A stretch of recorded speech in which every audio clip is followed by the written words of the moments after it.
Good. There we go. I forgot to turn my mic on for the stream. Good afternoon, ladies and gentlemen. Mr. Black, can you hear me? We good? Fantastic. Yep. Good afternoon, ladies and gentlemen. It is Thursday. There we go. November the 23rd, 2023. It's another Technical Podcast. Glad you could join us today. If you're here on the live stream here on YouTube, on the Life's Glitch TV YouTube channel. Thank you very much. Hope you're having a good one and that you survived a whole week without us. After our hiatus last week, Em was literally completely memed on by a monster migraine to the point where, not to get too gruesome, but I needed to be on hand because shit was going down. So we just got our Starcraft stuff in, got the casting in, and then otherwise I was basically just on hand for the rest of the day. But she made it out the other side okay, so that's good. And we're back on schedule. As usual, we've gotten very lucky though. As usual, there was literally nothing to talk about last week. It was great timing. Almost, not every time, but almost every time we've managed to not have a podcast, there's been nothing that's happened in a week. In fact, there's so little, we don't even have a lot this week. There's been 2 weeks of not a lot going on in the entertainment industry in general. Happy Thanksgiving, of course, to all of our American friends out there. I believe that's what today is, or in that neighborhood anyway. Tomorrow, I just want to give a quick shout out to all the family members people are going to lose in stampedes entering Walmarts, Targets, Best Buys, and any other off-brand big box store, as everyone attempts to save $5 on literally anything in the wake of Black Friday. Yeah, I still find it crazy. I don't know if this is for like every single state or if it's a state by state basis or what. But up here in Canada, we have we have some consumer protections that they apparently don't seem to have in the States, where you can't just before a major sale increase the prices on shit so that when you mark the sale, it's the same as the normal price. You can't do that here. It's you get in trouble. Let's say that you don't get away with that. In the States, that seems to still be something that you can do in some places. I don't know if it's the entire country or if it's state, like I said, state by state, but it blows my mind that people are like online like, guys, look out, because so and such is such a website or such and such a store was marking this up, but if you look at the price history, it's basically they just set the shit back to just before so that, 30% off looks crazy, but you're just paying the same amount of money as you would off sale. That's crazy. That seems like, of all of the things that you would want some sort of regulation on, that seems like a really easy one to be like, yes. That should be a thing. They should not be allowed to do that. So be careful out there. Don't be buying a TV thinking, oh my god, it's 50% off. It's actually like 10. It's not even close to 50. That being said, despite a menial list of news items this week, we do have a pretty good show as always lined up for you. But before we get started, the most important question of the week, Mr. Black, how was your last 2 weeks? Just what did I do? An HVAC went in the middle of Starcraft casting. How did that go? Oh yeah, that's right. I forgot we didn't. You could hear it in the you could hear it in the cast. In the cast, yeah. Yeah. No, it's good. I mean, we've got heat, so I mean that's good. Outside of that, I haven't really done much. Played Alan Wake 2. Beat that today. Oh yes, I saw the tweet.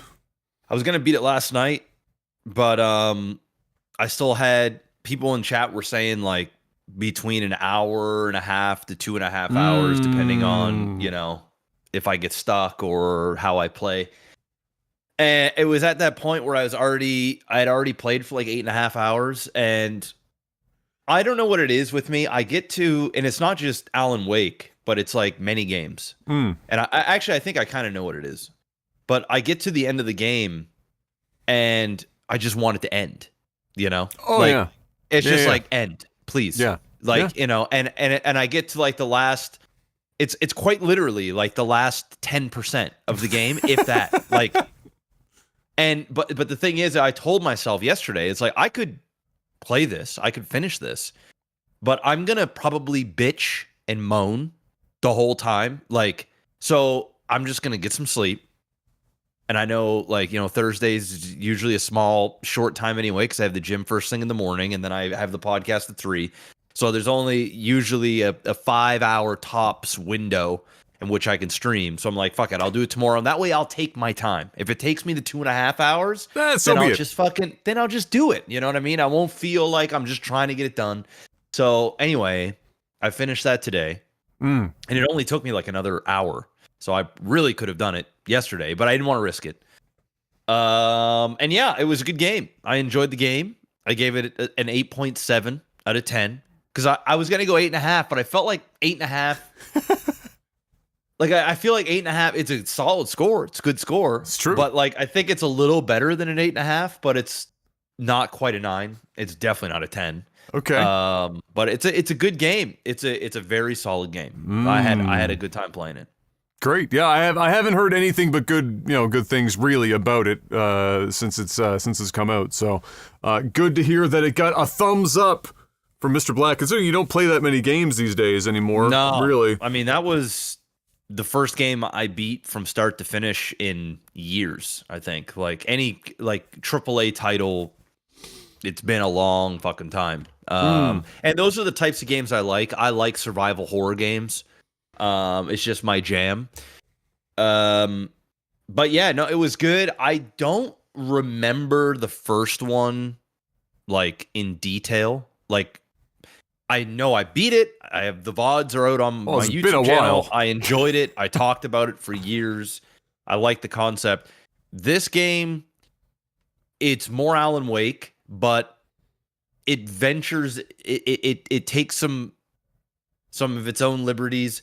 Here, if I tried to sum it when I was done the game, because there's things about the game I didn't like. By the way, I broke the fuck out of the game twice, so to the point where I had to shut down the game. Oh no, and really? Reload it. Like, so you soft locked it basically? Oh yeah. Oh, fucked it up real bad.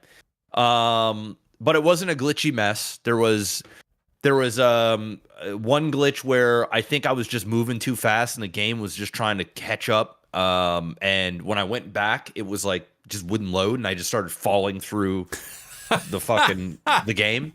And then you just got stuck. And then there was another one where in Alan Wake you use your flashlight to make it so that you can kill these beings. Yeah.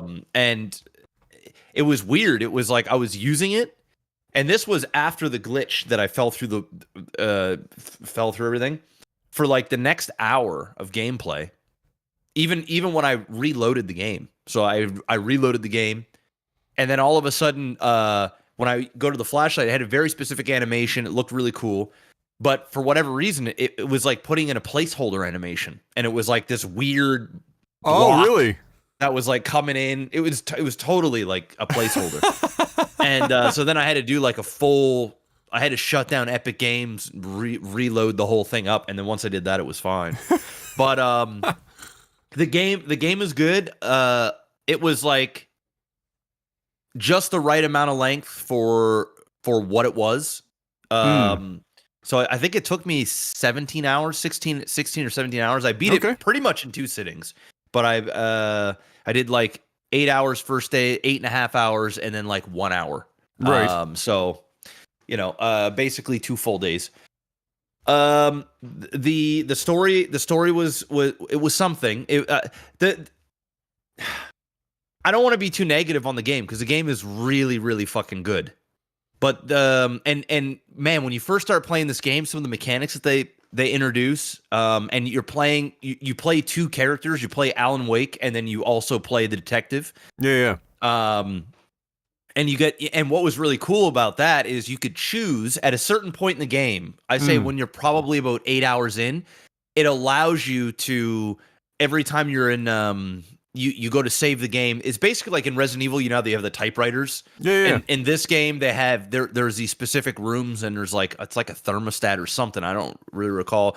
But anyway, you use that and you can save. But in that room, which they basically all look the same, you have the ability to basically go into the other character. So you can play. Oh, okay. I think it's different realities, they call it. So it acts as like a save room, but also as a way for if you wanted to go in and swap characters, then you could do it. Yes. Yeah. And when you swap characters, you go to where you were at last with that character. Oh, okay. So what was cool is you could play as many chapters as you wanted to with one character, and then you go back to the other one, and it was right where you left off. So I like to do like 2 chapters on one and 2 chapters on the other. That way I don't lose sight of what's going on over here. And then also I don't really want to favorite one character over the other. I want to be involved and invested in both equally. So I just kind of did that way. And it was really cool how they did it. And I don't really want to spoil too much because there's probably people that haven't played the game yet. But it was cool to see that towards the end of the game, because I had some questions in my mind. I'm like, why is that happening the way? Wait, didn't I? And it all kind of comes together, which was really clever. But I think the worst part of the game, and the part like the 1.3 that I got rid of, where I just can't give this, is it's too indulgent on itself. It is too. The story thinks it's too. It's almost like an aha gotcha moment where it's like at the end, everything starts coming together, and they think like it's almost like, I wrote that, like, you know, I thought of that, and it's like, dude, it's not as smart as you think it is. It's predictable. Do you think it's that way because like intentionally, or do you, from the standpoint that you think it is a little bit of like of, you know, patting themselves on the back, or do you think it was that way because they were afraid that maybe some players would not pick up the core parts of what they were putting down that they were hoping the player took away from it at the end? You know what I mean? Yeah. I mean, I know what you mean, but I don't think that's it. Oh, okay. Because it wasn't like in your face. It wasn't like it wasn't like it did this, and this, and it was like, ha ha! Like, it's not like the characters were going, ha ha! Yeah, I got it. But it was like, it was like, dude, it's the game was predictable. Like what certain characters, and and it was nice because as you're going, they start sprinkling some more things, which kind of adds more depth. But I think it's at one point in the story, it was just too much. It was just like, guys, you're doing too much. You know, the game is fantastic and the story is cool, but it's not as cool as you think it is.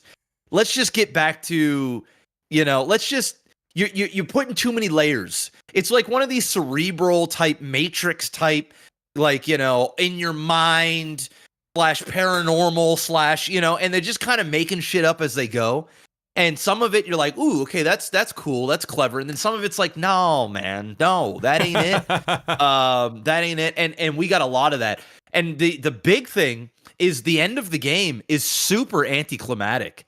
Like, the game ends like 3 times. You know, it's like one of those games where it's like you have this big climactic battle, and it's everything that you want it to be, and it's fucking cool. Like and I don't even want to say what it is because it kind of spoils, but like it's really cool, and everybody will know what scene I'm talking about. There's some music involved, and it's a really cool fucking scene. And I'm like, wow, you know, let's tie it up now. Let's tie it up. Let's tie this bitch up. And this was about 2 hours, 2.5 hours before the actual end of the game. Okay. And I'm like, this is it. This is it. This is really cool. I like this. And no, it just kept going. And then we had another one where it wasn't as extravagant. It wasn't as big, but it was something, but it wasn't as big. And then the end, it was like, no. It's like the game felt like I was playing an interactive TV show, and like a full series, like the 2 seasons of like, it's kind of reminded me a lot of The Last of Us. It's very much like The Last of Us in terms of the storytelling. And but the end of the game, it was the last 15 or 20 minutes of the game is you're literally watching a movie. Like you're just watching this all unfold. And the last thing that I'd say that was really cool is they used a lot of real life actors in like the actual actors and the voice actors, the motion cap that they did. They're in it as themselves. And it's and graphics have come such a fucking long way that they can get away with it, and it works. Where you're like, you see the digital version of the character, and then you see the actual actor that is playing the character, but they're playing, but it's you and I. Yeah. And I'm seeing it, and they did it so cool where it's literally you see the actor's face, and then all of a sudden it like flashes, and you see the video game version, right? And the way that they did that and how they told the storytelling and what's real and what isn't, it was very Matrix-like. The Matrix, you're in the Matrix, but like what's real and what isn't, and the blue pill, the red pill, it's very much like that. And then of course the ending happens, and I won't obviously spoil the ending, but the ending happens, and then I go, the ending was very much like Inception, and at the end, open I'm to like, interpretation, kind of. Exactly. And at the end, I'm like, I don't know necessarily if you deserve that. I was like, we waited 13 years for Alan Wake 2, and the game was fantastic, and it was worth the wait, but the pretentious like storytelling and the overindulgentness, it's almost like the author, the whole game's about an author writing a story. And he's literally writing the story as you're doing the story, and he's changing the scripts, and there's and it's almost like the writer of the actual game was like, I am so fucking genius. And it's like, dude, yeah, you're good at what you do, but like, this isn't earned. I don't want to wait another 13 years to know exactly what's next. And they tease things. Like there's an after credit scene where it's very clear that they want to make more Alan Wake games, and I'm in. But it's like, I don't know. I don't think you've earned this. I don't think you get to pull an Inception. You're not Christopher Nolan. This wasn't that impressive. I would have preferred to have not come up with my own, maybe this is what, maybe that was. Just, give me some kind of payoff. It's a very bleak, it's just one of those games or shows, you watch a TV show or movie, and it's good, and you're loving it, but at the end, it's like, will I ever watch that again? Probably not, never. But like, it was good. You ever see a movie or a show where you're like, that was great? I'll never watch it again, but that was great. That was like Breaking Bad for me, was like that. By the time I got to the end of Breaking Bad, I was like, I enjoyed this ride, but I was depressed 98% of the time, and I'm probably not going to watch it again. Yeah, I wouldn't necessarily say it was depression, but it's dark, it's heavy, and it's not particularly an exciting ride. Do they set the game up to like that? Not that there's an expectation, but do they set it up in a way in which it would reward more playthroughs? Like, do they have points in which you can make decisions differently, or does it play out so linearly that it doesn't matter? No. Okay. There is in the entire game, there's no vocal options, so you can't choose. Because, in like a lot of games, you can choose like, hey, say this to this chick or say this to that dude. And if you say it this way, he's now going to think that you're this type of thing. If you say it that way, it changes. None of it. Because I was wondering with like the back and forth, choosing different characters, I was wondering if you played, a certain amount with one before going back, it would change. If there'd be something different, or if you went the whole way and didn't even fucking touch the other one. Like, what might happen? Like, if you just chose one and played the whole fucking game? Well, there's about an 8-hour gameplay where, because at certain point in the game, you can no longer switch. So Oh, I see. as you go so far, it's like boom, that's a hard stop. You must play the other side. Oh, okay, gotcha. And work your way Okay. through. That's what I gather. I don't know. Maybe somebody's played it differently, Mm. but yeah, there's no real options. They both definitely intertwine with each other, and things that you do here affects here, and vice versa. But it's not it's not like a changing of it's not the affecting gameplay, the outcomes anywhere. Yeah, there's virtually no replayability. They did the Resident Evil thing, like when you're done the game, you can replay it again, but now you got like different clothing options and different things. I think maybe I saw something about like different how guns look and skins and things, but outside of that, and the game is very linear, which I like. There's enough of an open world where it's enough to make it not feel like you're playing Final Fantasy 13, but in all reality, you're playing Final Fantasy 13. Yeah. But they do it very they do it well. They do that's and because the game is slow, but the game is slow Paced in a good well. pace. It's very well paced. And I would say it overstayed its welcome by about 2 hours. But that's nothing. On the whole, and I feel like I've collected. I didn't speed run the game. I took my time. I looked around. I solved virtually every puzzle that was in the game. But yeah, no, it was good. Just a little pretentious, a little snarky at times of writing where you're like, you're not as smart as you think you are, but you're smart. But like, come on now. You're like a 3.6 GPA average, and you think you're pushing 4.1, right? You're not 4.1. You're 3.6. It's nothing to scuff at. You're smart. You're smart, but know your role. Know your role. And that's how I felt ending the game. I'm not buzzing about it. I'm not like, what? Oh man, everyone needs to run out and buy and play Alan Wake 2. But if you enjoyed the first one, you should definitely play this one. It's not a worse game. That's for sure. Yeah. So, and that's my rundown. Did you enjoy seeing Max Payne's face in the game?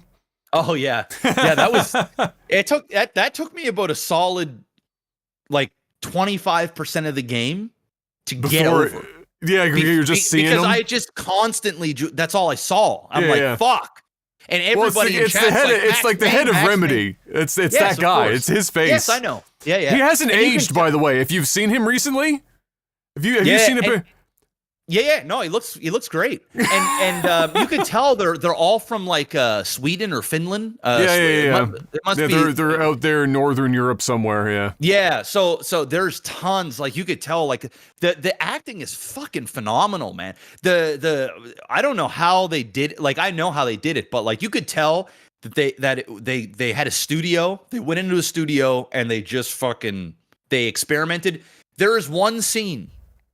It's a music scene. It happens about halfway into the game. It's a musical. It's a literal musical. Oh, really? And, bro, that part of the game. Did they nail it? Nailed it, bro. Because if you're into a musical, you gotta fucking... Dude, I had a shit grin on my face for about an hour straight.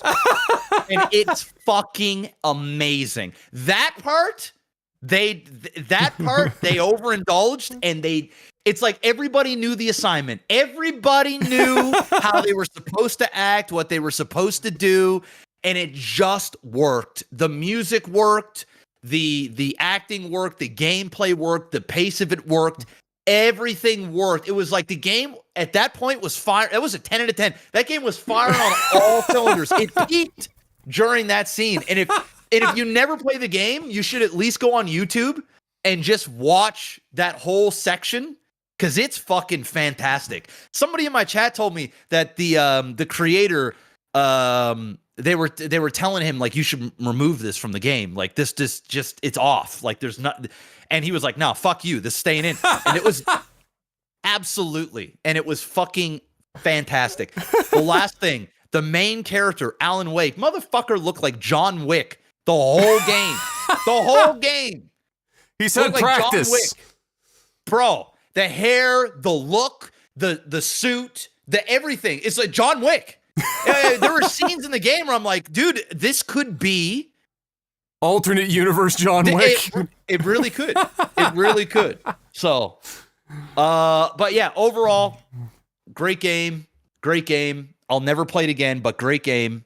And yeah, it's I think it's on sale right now. I think there's a Steam sale or the it's probably game like 15% off or something. I think it's 33% off. 33 only just came out. What the fuck? I think. Well, it's probably 20% or more because I found this out the other day via a guy I watch now on YouTube. But he's a game dev and actually I don't know if I talked to him on the podcast or not. It's been so long since we did the podcast, a couple weeks now, I can't remember.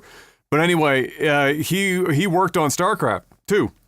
And his father was the guy that did a lot of the original cutscenes for the games in the 90s. He worked at Blizzard for most of his life, then his son. You mentioned it before. Yeah. Yes, so he brought this up on one of his little shorts I saw on YouTube. He said if you're an indie dev or you're anyone on Steam, one of the best functions on Steam is that if you put your game on sale, they incentivize you to, in order to stop people from like getting put on a sale list by just putting 1% off or 2% off. They said if you make it 20% off, we will email absolutely everyone that has that game wishlisted that it's on sale for 20% off. And nice. so he said if you're going to put a game on sale on Steam, you go at 20 because the volume that you will push massive because you've just mass emailed for free basically everyone, and he said that's easily how you make all your money on a sale on Steam is you hit at least 20 and then it blasts everyone on the wish list. So I'd be shocked if it was less than 20, although if it's so new they might just be going for like it's on less. Epic Games. It's on Epic Games. Oh, that's buy true. It on Steam. That's true. It's all right. Yeah. Oh my god, yeah. Okay, so Epic doesn't have that. Yeah. So I think the game right now is $66.99 Canadian. Okay, so that ends up being like probably $49 US, I would imagine, somewhere in that neck of the woods. And the game is probably $79.99 Canadian? Normally it would be $89.99. 89. Yeah, I think I spent $102 or something. After tax, it's $103 for a AAA game here now. There you go. So boom. So it's fucking like almost $50 off. That's big discounts. Yeah, steep discounts. Steep. And it's worth the full price. It's a full AAA game. It sounds like it's worth the full price. It's definitely worth the full price, but on sale, it's a steal. It's a steal. You heard it here first, Mr. Black with a glowing review for Alan Wake 2. It does sound good. I never played the first one. I think what I'll probably end up doing is at some point, they're going to release like a compilation or a Game of the Year edition or some shit where they bundle the two of them together or some shit, whatever the fuck.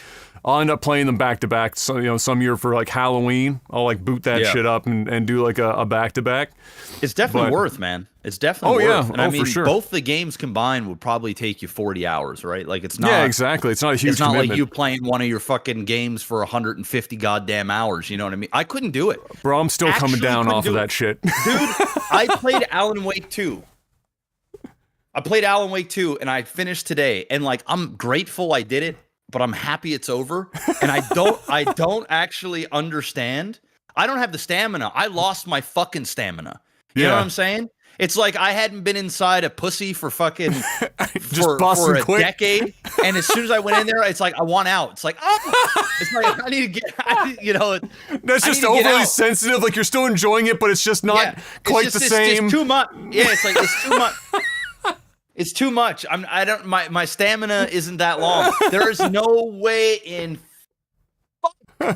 I would be able to play a 60+ hour long single player game. I don't think I could do it. Well, I gotta keep it 100. I can't either. But like I drag myself through it sometimes. Like if I'm reviewing the game, I drag myself through it. I'd be bitter, bro. I'd be bitching. Sometimes I do get bitter. Yeah. How do you not? Dude. Well, like some of it is just like, even though I'm like technically still at this time doing it as my primary income source, although for 2 weeks, and I'll get to this after this, just briefly, I haven't streamed in almost 2 weeks, and I'll explain why after this. But like I'll play a game and I'll get like, even if I'm enjoying it, like Cyberpunk was 102 hours or 105 hours or something like that. Oh man. And I was enjoying myself, but I think I'll say this much. I think some of it is just the nature of doing it while streaming it.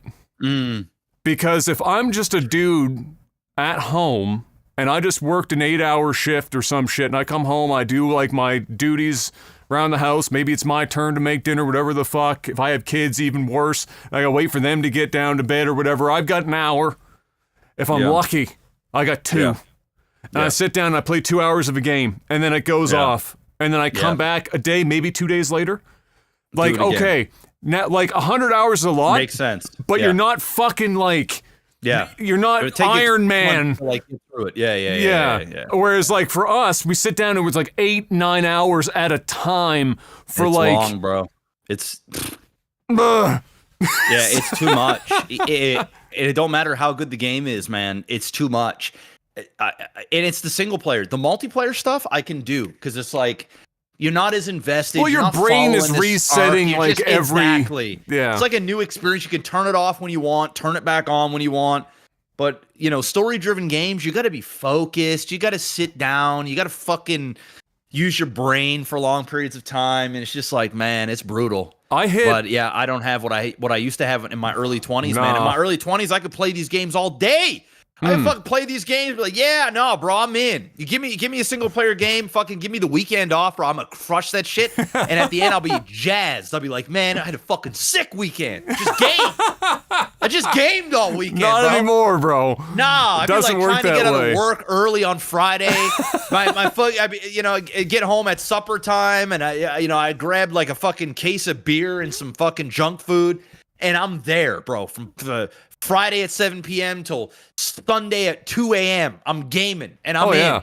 Oh, yeah. Now? No, bro. No. Now? No. I need to be in bed by 9, the latest. My God. I need to literally be in bed by 9. I can't do it. I'm old. I'll say this. Like, even when I'm streaming, what I've noticed now, like in the past, so like the hour mark when I'm streaming, regardless of if I'm enjoying myself or not, so it doesn't matter like what the fuck. Like if I'm not enjoying myself, it's obviously gonna be a bit shorter, or if I'm like exhausted maybe. But like peak streaming 2014, 2015, it took I didn't get like tired. Or like or I should say this differently. My brain didn't shut off. Like, you know, this is a point when you're streaming where in the first X number of hours of streaming, you're quite engaged with the chat. Your brain is firing on all cylinders. You're getting the game, you're engaged with the game, everything's good. Then at a certain point, your brain goes on autopilot. You're streaming technically. Yep. But you're like, you might even be like me sometimes where you go over and you look at like your notifications and you accidentally read a notification that you've already shouted out. And sometimes you might look at it and go like, I don't, and in your brain you're going, I don't actually know if I don't know if No, that's hour 5 for me. I get to hour 5 now. I'm at 6, so 6 is my hour. Yeah. Hour 5. There's that between hour 5 and hour 6. It's a struggle. It's just like and it's a mental struggle where it's like, do I just tell the stream I'm just like gonna I got something to do? Do I? And then I'm thinking to myself, do I actually have anything to do? Because if I do, I might actually just go and do that. How? Do I really want? Oh my God, it's 5 hours, man. Okay, what time is it now? Okay, you know what, Jeff? Just get to just 2 more hours. Just get to hour 7. As soon as I get past that 1 hour stretch, it's like a second wind. It's like okay. Now I can go. Now I can go. Right. But no, I feel your pain. I'm like that with Starcraft. I'm like that with RP. I'm like that with streaming in general. Yeah. But usually I can get to the second. Fucking. The second wind if I allow myself. But if I'm in a negative, if I'm playing a game I don't enjoy it, oh bro, hour 5, I'm out. That's it. That's it for me, guys. We'll see you tomorrow. That's the show. Deuces. I don't even care.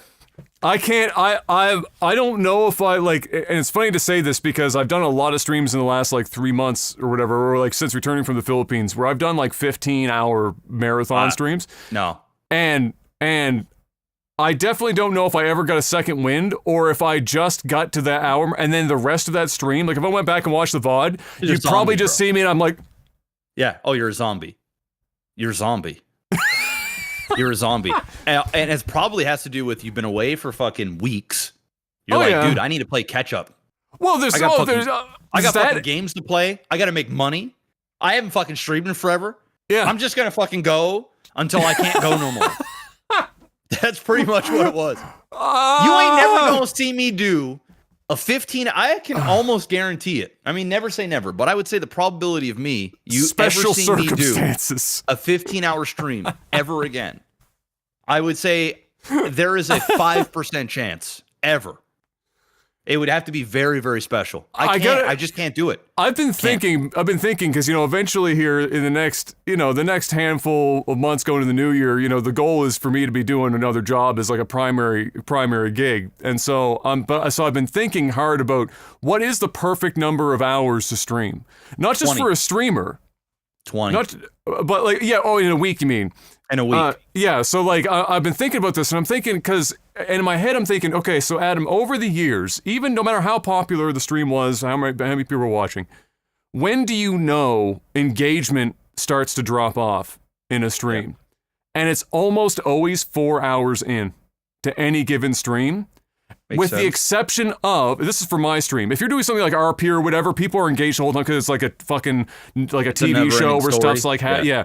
But if you're playing like a single player game, or if you're playing a multiplayer game even, after about 4 hours, the chat just starts to just die. And people will go from being active and active viewing and active engagement to, I'm on a second monitor now, and I'm there, but ain't nobody's home. The lights are on, but nobody home. And so like in my mind, I'm thinking, all right, so if I'm doing this on the side, if I can hit at least 4 hours, I'm getting like 80% of all the actual engagement. Yes. And anything beyond that is just like, it's diminishing returns. It's diminishing. It's degeneracy hours, basically. You're absolutely right. And I think it's even more so when you're a variety streamer. And like, dude, I played Alan Wake, man. And I think the peak viewership that I had gotten on Twitch, was like 160.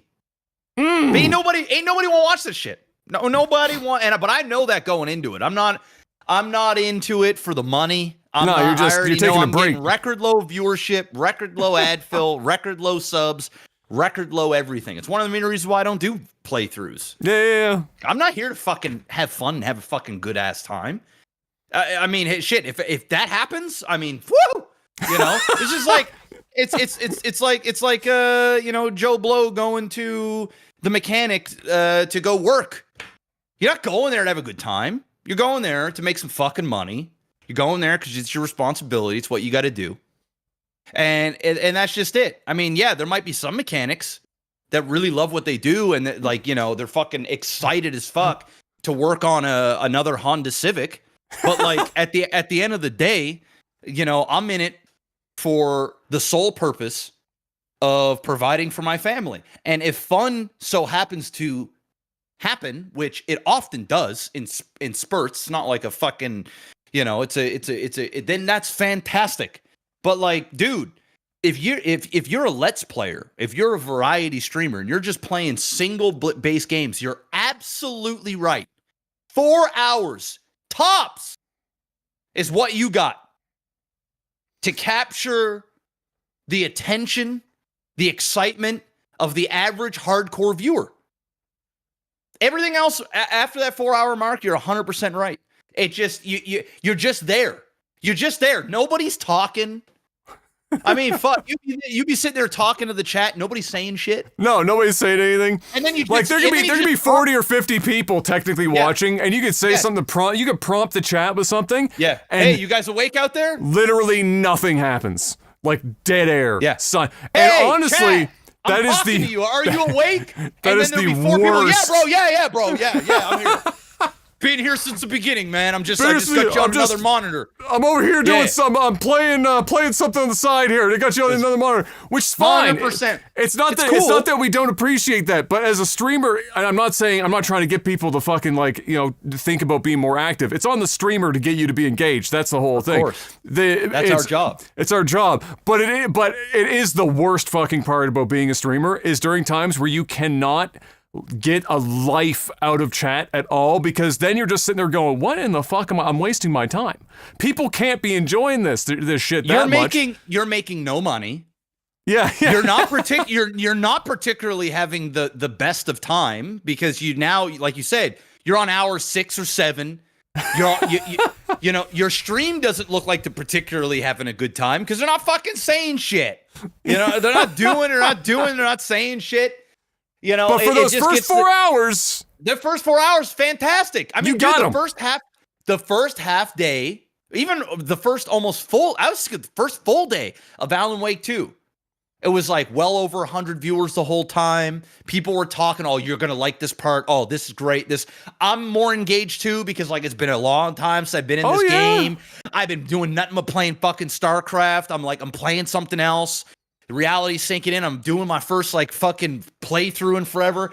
I'm more engaged. And then by day 2, I'm getting in and I'm just like, oh, here we go. Here we go. And viewership goes down. People aren't saying as much. The game's starting to get a little bit more repetitive. Still fun, don't get me wrong. Then I'm realized, okay, this is 2 days in a row where I've made next to no dollars to play a game that I could have just done on my own. It feels like I'm doing it on my own anyway. At least at the very bare minimal, I had like 10 people in my chat that were super active for like the whole thing. So bless all 10 of those people. Because if not, I would have rather just played the game by myself. Yeah. Oh, for sure. And just played it by myself with no audience. I could lay in bed. I could go in my media room, my big ass fucking 140-inch television. And play it in there. Play it by myself in the dark with surround sound, fucking kick back. I could have done that, but I didn't. So I'm with you on that, bro. I'm with you on that. It's the 4 hour. You got 4 hours, man. That's it. Which it makes sense to me. Like if I'm watching a stream myself, if I think about myself as a viewer, and I'm the type of guy that watches like long form YouTube content. So my attention span is good. Like I'm not the type that's like, I don't have TikTok brain yet, where like, I have to have everything in 15 to 20 seconds tops, and if it's longer than that, I'm pressing the fast forward button to fucking like hammer through. Like I'm not TikTok, brain dead yet. So like if I'm watching a stream of somebody, I'll get so long in, and then I start to it's just natural. You only got so much time. And so like that for me, my goal will be, hopefully whenever I do, 3 to 5 a week, depending on what else is going on at the time when I'm working, for 4 hour blocks. If I've got a weekend and we're not doing anything, I got some more time. Bonus. Boom. I'll throw in some more hours. But otherwise, because you want to. Yeah. But otherwise, I don't think any, like, and I'll be doing it at a time. The only downside of this is that I will likely be doing it at a time, except for on weekends where Europe is fucked. I'm not gonna, like, unless they're night owls. And there's nothing I'll be able to do about that. And I've only got like 4 people watching to begin with, so this shit's gonna be tough. It's gonna be fucking, it's gonna be chalked hours out here, but we're gonna make it happen. You know what's doing well though? Before I stopped streaming here for a couple of weeks, I was playing Mass Effect. Because after Starfield, I was like, you know what? This is just shitty Mass Effect. So I was like, I want to play Mass Effect. It's been a while since I played Mass Effect. So I installed it, and I installed a bunch of mods to like bring up the visuals and stuff and whatnot, and started playing it. There was literally nobody streaming Mass Effect at the time, understandably so. And that stream did better than most times where I'm playing a game where there's like an actual viewership there. There you so go. I was like, it doesn't even, I don't even know what do you guys want? What is it that you want? Because if I had that amount of engagement on a game where there was like other people watching, like in other communities, then the dump over after streamers end is what you're hoping for. But I don't get that attention. I get the attention in the games from my community where I'm the only person on the platform streaming it at the time. And so I can't fucking snowball off of that shit. It's terrible. Nah, bro. It's the way that it is. It's just it is what it is. It is the way that it is. And I'd be a betting man. I am a betting man. So I'll go and say I can bet that when you do go down to 3 or 4 days a week at 4 hours a pop, it's going to move the needle of my income like 0%. You're going to make virtually the same amount of money. I'm not joking. Like, I would say at most, you'll lose 20%.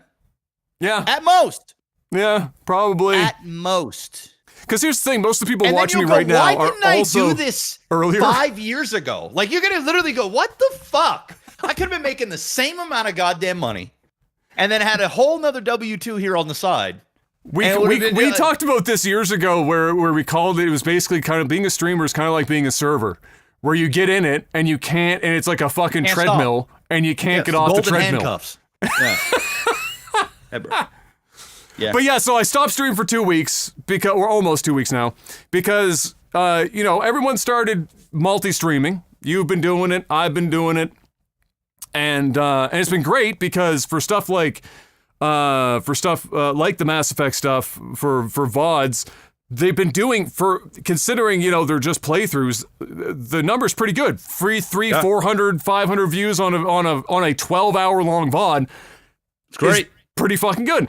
And so people are obviously going there to watch them, unlike on Twitch where I could put a VOD up and I have my editors like cutting all of them up and nobody's fucking really going back and watching them because it's on Twitch.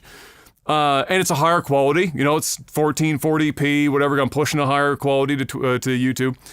So in the process, and I think you're using the same thing now, is you're using not the platform to do the restreaming because you're probably using the plugin, I would imagine. Yeah, but you're using the chat from Restream, or are you just running both chats on a monitor?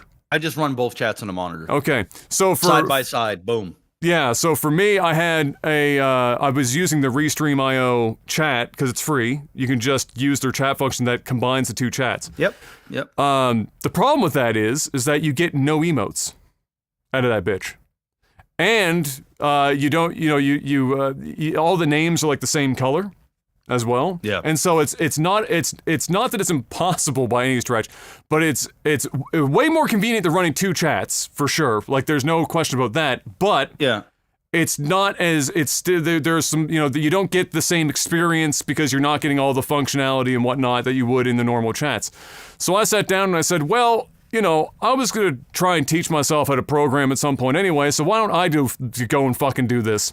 So for the last 10 days, I have been alongside of ChatGPT-4 programming a chat app that combines YouTube and Twitch streams that you choose. So you choose your channel for Twitch. You log in with Google's API, where you'll actually allow it access to your channel. And then it will give you a drop-down list of all active live streams on that YouTube channel. You select that bitch. It combines both chats into one screen. And we'll have, when this is all done, you'll have, hopefully at the very least, better Twitch TV emotes will be an active part of it. Twitch emotes will be an active part of it. And if I can squeeze in Frankerface as well, so we'll have all of the usual shit for the streamers. And now the viewers don't, this is for the streamers doing this shit. The viewers don't get this stuff. But it doesn't matter for them anyway, because they're only watching on one platform at a time. So, right.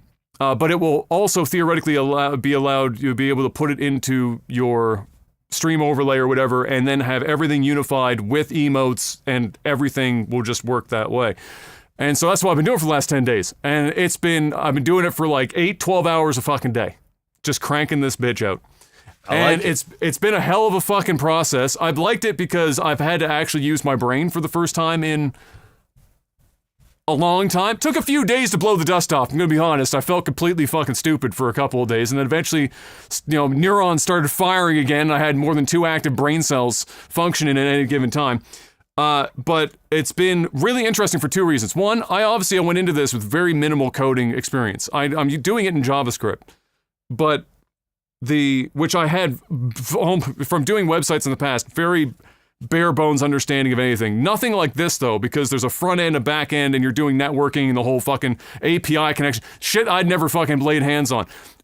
But it was an interesting experiment because I also wanted to see, I was like, you know what? People are losing their minds about GPT-4 taking programming jobs. All right? Oh, the AI is going to take over the whole fucking thing. It's not going to be a tool. It's going to be it's taking over everything. As somebody who went into this with zero programming experience, it's a bit of a double-edged sword, I would say, in this argument. Because on one hand, by the time this is all said and done, I will have literally somebody with zero programming experience and just probably slightly above average problem-solving skills prompted the AI to give me a functioning pretty fucking intricate program that is going to be able to do something that would have normally taken another programmer as much time to do on their own to get it functioning, and it doesn't exist in the market. There's nothing for it to, to go reference. There's nothing. So on one hand, that's pretty fucking cool because it's enabling people that might be able to problem solve and work with the AI to prompting an AI is a skill on its own. That's why they have prompt engineers making bajillions of fucking dollars. But it enables people to kind of like, all right, I have a small thing I want to get done. It doesn't seem to exist anywhere. I can do it myself if I just work with the fucking AI. On the other hand, if you already know what you're doing, the AI will speed you up a bit, but it's unlikely to replace you. And I'll tell you why. If you were to sit down, and even if you were to give ChatGPT 4, so the one that you pay for on a monthly basis, a really in-depth description of a program you wanted to write, I promise you whatever it spits out is not going to fucking do what you want it to do. It's just not. It's going to give you functioning code, but it's not like the way for me to work it, I had to take, basically I created like an outline of the whole program in steps. And then I actually prompted it and I said, let's pretend you're a senior software engineer. I'm saying this to ChatGPT 4. Let's pretend you're a senior software engineer. And this is the program you want to do. And I described my program as to what I was going to try to accomplish. Give me an outline for the actionable steps that you would take to write this program from beginning to end as a senior software engineer would have at their job. And sure as shit, this motherfucker spat like a 12-step program like I was at AA. And I said, word? Okay, that's pretty fucking neato. But what I did was I took that and I sent it back to it one at a time. I said, all right, let's start with step 1. Let's do it. And I broke everything down into smaller and smaller pieces because it's good at that. But if you try to get it to do holistic things like big, high-level shit, it will get lost in the fucking sauce and you won't get exactly what you're looking for. So it's been a really interesting process. I have a lot of respect for programmers even before going into this, but I'm doing this is in raw dog JavaScript. So anyone that does anything with that will probably appreciate that how insane I am even with an AI to want to fucking do this shit, but it's been a process. But it's been really interesting working with the AI and seeing what it will spit out. And where it goes wrong, and what you have to do to get around that shit. Does it spit it out instantaneously? Almost. So GPT-4 I've never slow. even used it. I've never used it in my life. So if you go to like Bing Chat right now, they're running their own like kind of like GPT 3.5 level AI assistant for searching the internet. So it's essentially being you, but it's able to canvas the whole net and then give you theoretically relevant results almost instantaneously, where you don't even have to like read through the articles because they've already done that, and then they spit out information to you. The 4, it has the way higher capability and it has real time, so it can scan the internet like now and fold it into its active knowledge, whereas GPT 3.5 standalone only has the information on the internet up to 2022 January. Gotcha. So it's slower. So and the bigger your project gets, or the bigger the chat gets over time, and the more it's back referencing, the slower it gets over time. So it's gotten to the point now where I'll prompt it and I gotta wait like 2 minutes before it will get all the way out and spit something out at me. So it slows down in that regard, but that's, what the fuck am I going to complain? What am I going to complain about that shit? Seriously? No. But it's really funky if you go and even if you just use 3.5, which is the free one, and it's 2022 information, so if you just want to play with it, just know that you might not get the most up-to-date fucking whatever. But I gave GPT-4 this as a joke. So, Fox, a long-time Lag TV viewer, he grew up with us. The poor bastard was like 13 when he started. Now he's one of my main moderators. He's coming up, but we're coming up on a new year. He's working a job, whatever. And I said, you know what? I'm going to do something for you. I got GPT-4. He said, what are you going to do? I said, I got an idea. I went on. I said, this is what I did earlier for myself, and I'm going to give you guys a little slice of this, all right? This is that you got to start to think different when you're interacting with AI, because they can do some funky fucking shit, all right? And anyone, you could do this for anyone, all right? So I said, I don't want to say where he's from, so I'll do it for me because I don't want to like give his information away. But I know that I did it for him where he lives over in the UK. So I said to ChatGPT, I said, assuming that I am from Halifax, Nova Scotia, Canada, and I work and I'm out in the working world, and I have a typical, I've got 14 or 15 days paid vacation in a given year is usually what most people start with until they're at a company for 5 years, and then they get a couple more days, right? Yeah. So assume I got 14 or 15 days of paid vacation for 2024. What days do I want to book right now with my company to maximize the amount of time that I have off by the end of the year? And in about 0.2 seconds, this motherfucker spits out a game plan on what days to take off in line with statutory holidays and otherwise. Damn. They will say, now this might not apply to your employer, so you'll have to check if this day, whatever, but spit that out, and then it will give you the days, and then it will tell you how long of a stretch individual stretches will be, and then the total at the bottom.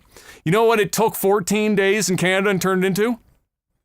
42 days off! 42? Because it will take weekends with... Man, what kind of... Weekends bro, what kind with of bosses holidays. let you get away with that though? Because the boss ain't gonna. The boss are gonna be like, okay. I mean, I guess like if you did it early enough, like you did it like a year in advance. You're booking way out, bro. You could get away with it, but I mean, is that gonna work two times in a row? Fox in the UK book that if he books it his day because he has more because they're UK and we have to learn from our mistakes and not just follow that they've got more fucking time off. So they've got a little more. He got, the number was like 52 or 54 days. Yo, fuck me, dude. Damn. So like you have to think different now. Like when you're interacting with AI, you can think different. You can get them to do a lot of crazy shit. Like for example, like even if there's things that and this is why I said that prompt engineers, problem solvers are, I think, going to become almost more important than or not more important, but the level of importance will go up in a different way than they would have perhaps in the past with certain, in respect to certain fields. So, and I say for this reason, you might have the problem solving skills to know what you have to do to get to an endpoint that would solve a problem, but you might not have the technical ability to do it, right? So think of it this way, like, let's say you're in a house and you know that your light switch is shorted out on you and it's burnt out, the connection's burnt. You know technically what the problem is and how to solve it, but maybe you aren't comfortable with or you don't have the skill to pull the light switch off the wall, buy a new one, put the fucking shit back on the wall, put it in, and away you go. And so what do? Well, you bring a fucking somebody who knows or an electrician in, okay? There was a part of the process with my program. Accessing YouTube's API to collect chat messages is a fucking goddamn nightmare. They made this a fucking goddamn nightmare.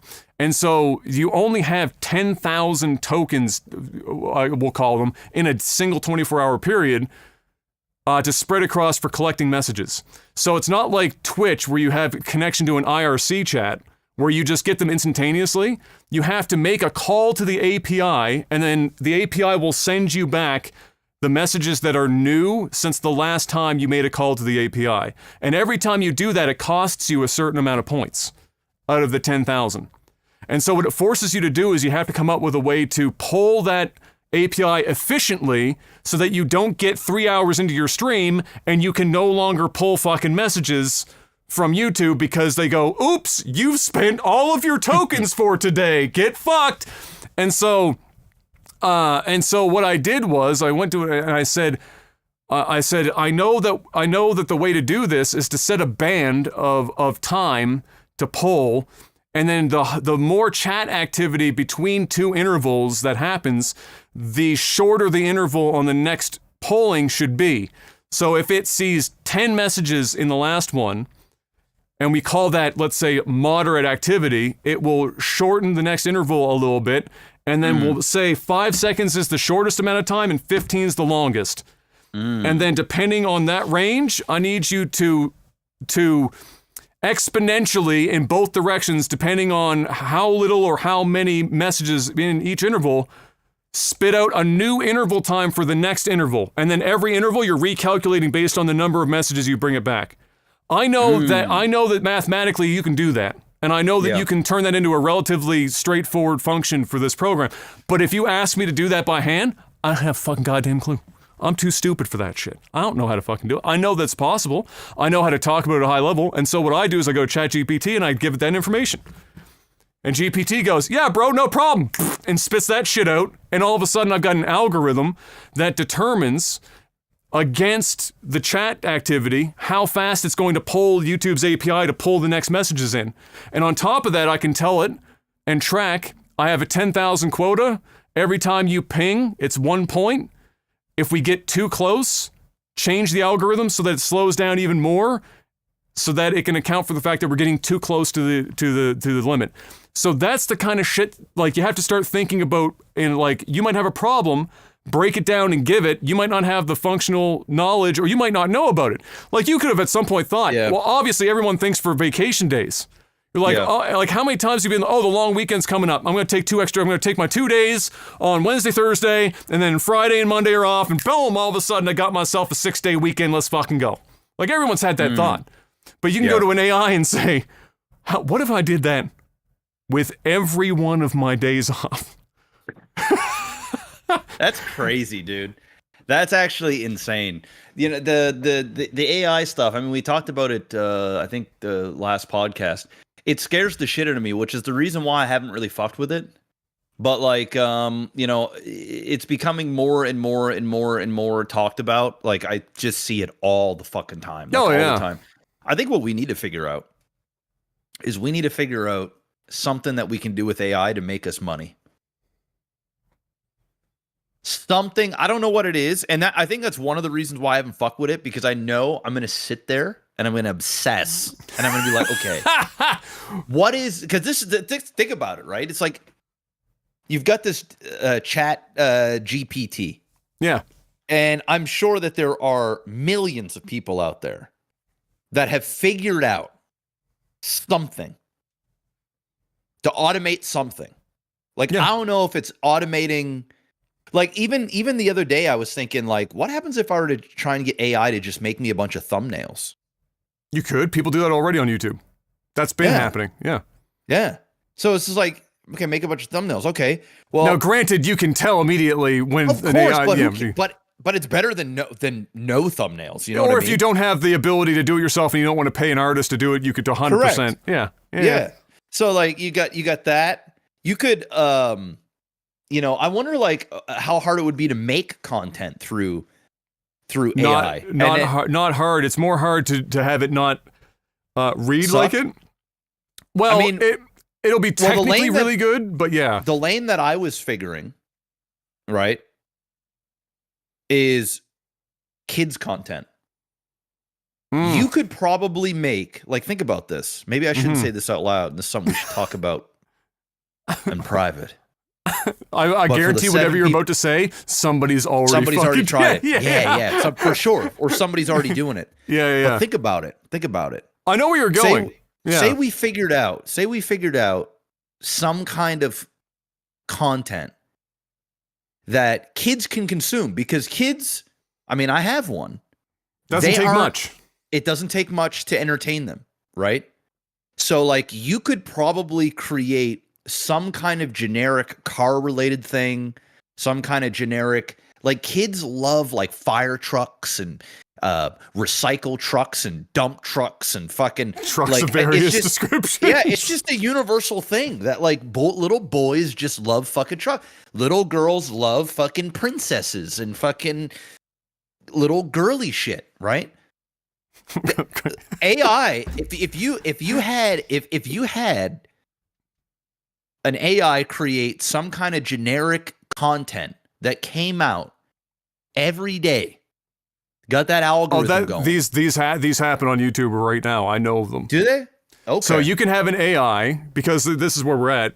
People will have AI script it. Like, you'll prompt it, they'll script it, then you do AI voiceover, and then AI animation that goes with the voiceover, then you can actually have it. I mean, you have to program it, but you could script a program on the desktop that will then upload the video, fill out the information.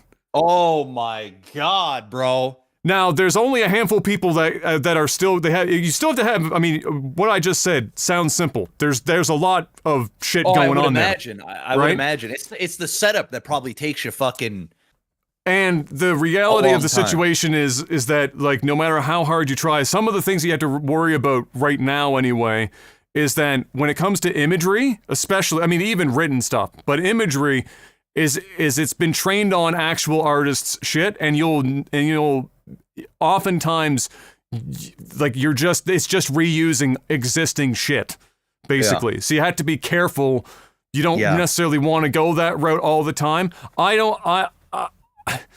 And then you can see it, like when it's animating, there's a lot of, like in pictures, it can be harder. You got to look through it a little bit closer. In video, you can definitely tell when. Oh, for sure. The AI has done it. But as far as what you're describing right now, 100%. It's 100%. Kids they don't give a fuck, bro. My son, for my son, when he was 3 years old, he watched nonstop, like to the point where we had to cut him off. Like he's actually not allowed to watch the stuff even today. But he was watching Grand Theft Auto, it was like GTA Online. Now, obviously, before anybody goes nuts, it wasn't like shooting guns and fucking blowing people up and shit.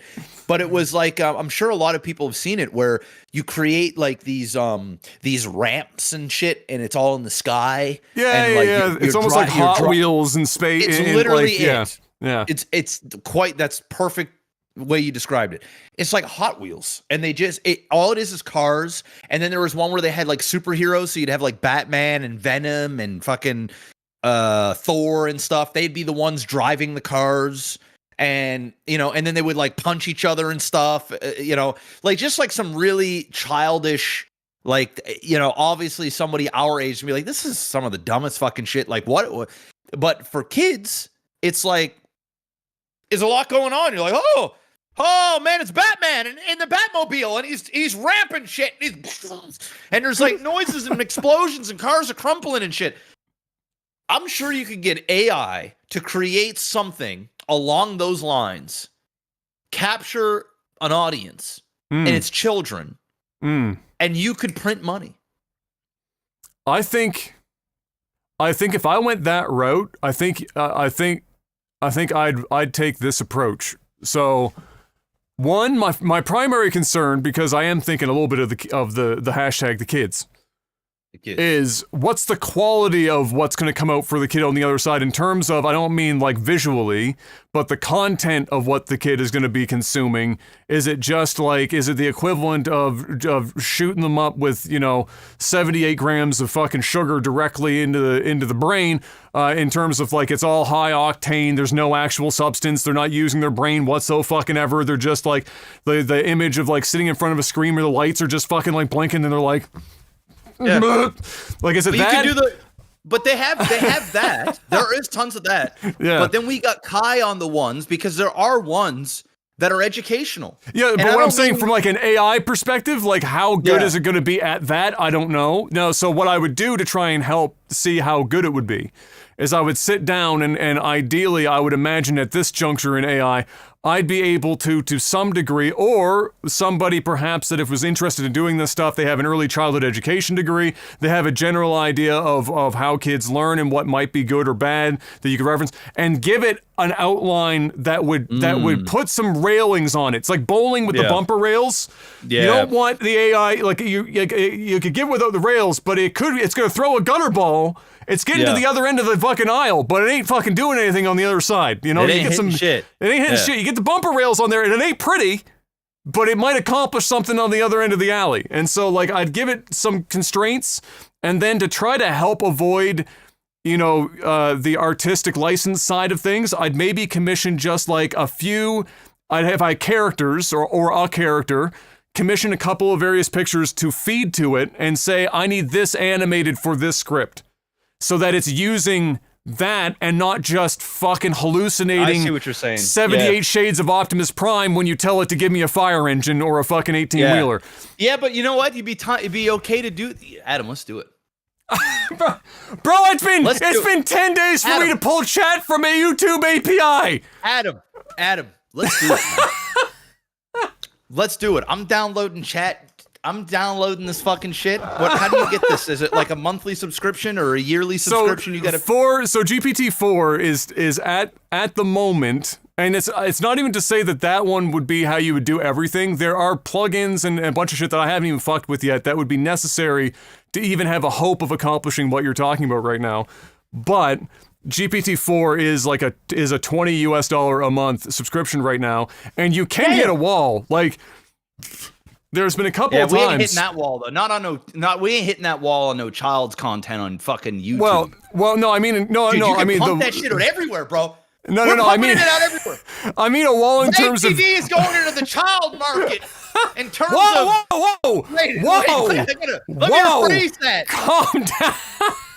Lake TV is going into that Blippy, into that Blippy zone. You know, Blippy. Have you heard about Blippy? You probably haven't, because you haven't no kids. I got no kids, bro. This Blippy dude, this Blippy guy. All right, listen to this motherfucker, man.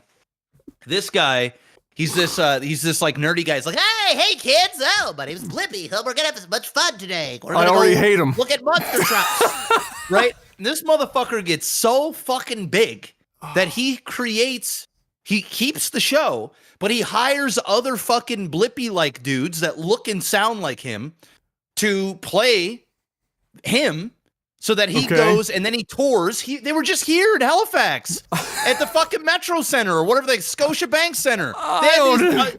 Bro, this guy's printing off kids' content. Is it Blippy or Bluey? Because I know Bluey is a thing, isn't it? Bluey's a thing too. Bluey's huge too. There's Blippy and then it's Bluey. There's two of them. The Bluey is like, I think they're Australian. It's like a bunch of Australian. My son loves Bluey. Well, we need to create Bloopy. Bro, I'm telling you, dude, Blippy, Bluey, and Bloopy. Bro, I'm telling you right now, man. That children's section, the dude, especially during the holiday season when them Christmas ads start coming. Oh, I know. The ad fill just starts. It just goes nuts. You need to think of some sort of generic ass, shitty ass kid stuff that, like, dude, and you can test it on my son. I'd be like, yo, send me over this. I get Kai to watch it, see what he thinks. I'm not even gonna say that we made it. Just get him to watch it. What do you think of this? Oh God. Be like, you get the formula. That shit just starts cranking out, bro. Woo, money. All you just need one of them kids channels to blow up. Just one. Game over. Game over. There it is. There it is. I'm getting chat GPT plus. I'm on their website right now. I'm getting this shit. I'm signing up right now. I'm getting this motherfucker, and I'm gonna figure out a way. I don't know how I'm gonna do it yet, but next week, dude, we'd have our own little, you know what? Every week, the Technical Alpha podcast, we'll turn it into the I don't know, the children's content files. Be like, every week we'll have an update. Are we sure that you want to keep saying shit like that out loud? Because it doesn't sound any better every time. Well, I mean, Jesus Christ. Okay. I mean, I don't know how else to put it. I'm making content for kids. That's like PG, you know? That's like very kid-friendly. You know? Just say we're making children's shows. That's all right, making children's shows. Yeah. Children's shows. Yeah. Children's shows, because you can let the quality go down some when kids are digesting it, because they don't really look at the fine details.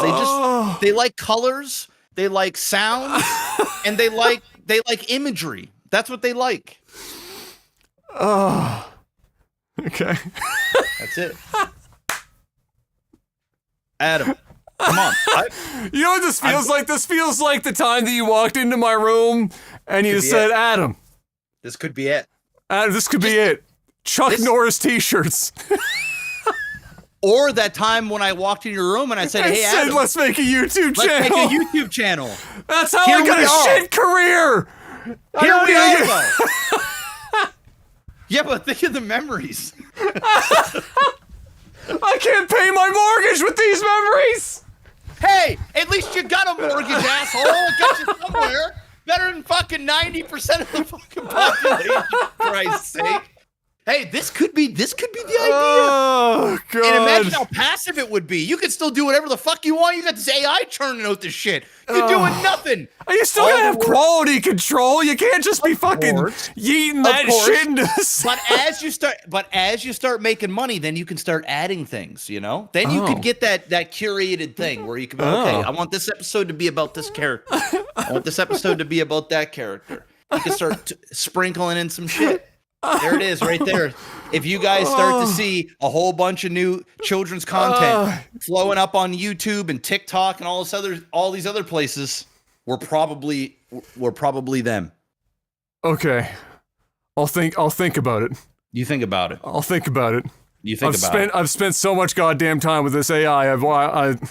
Listen, I'm doing it. I'm getting rich. I'm trying to think about it. I'm doing it. I'm getting rich. It's either you gonna get rich with me or you're not. I mean, that doesn't matter. It's up to you, Adam. You got a choice.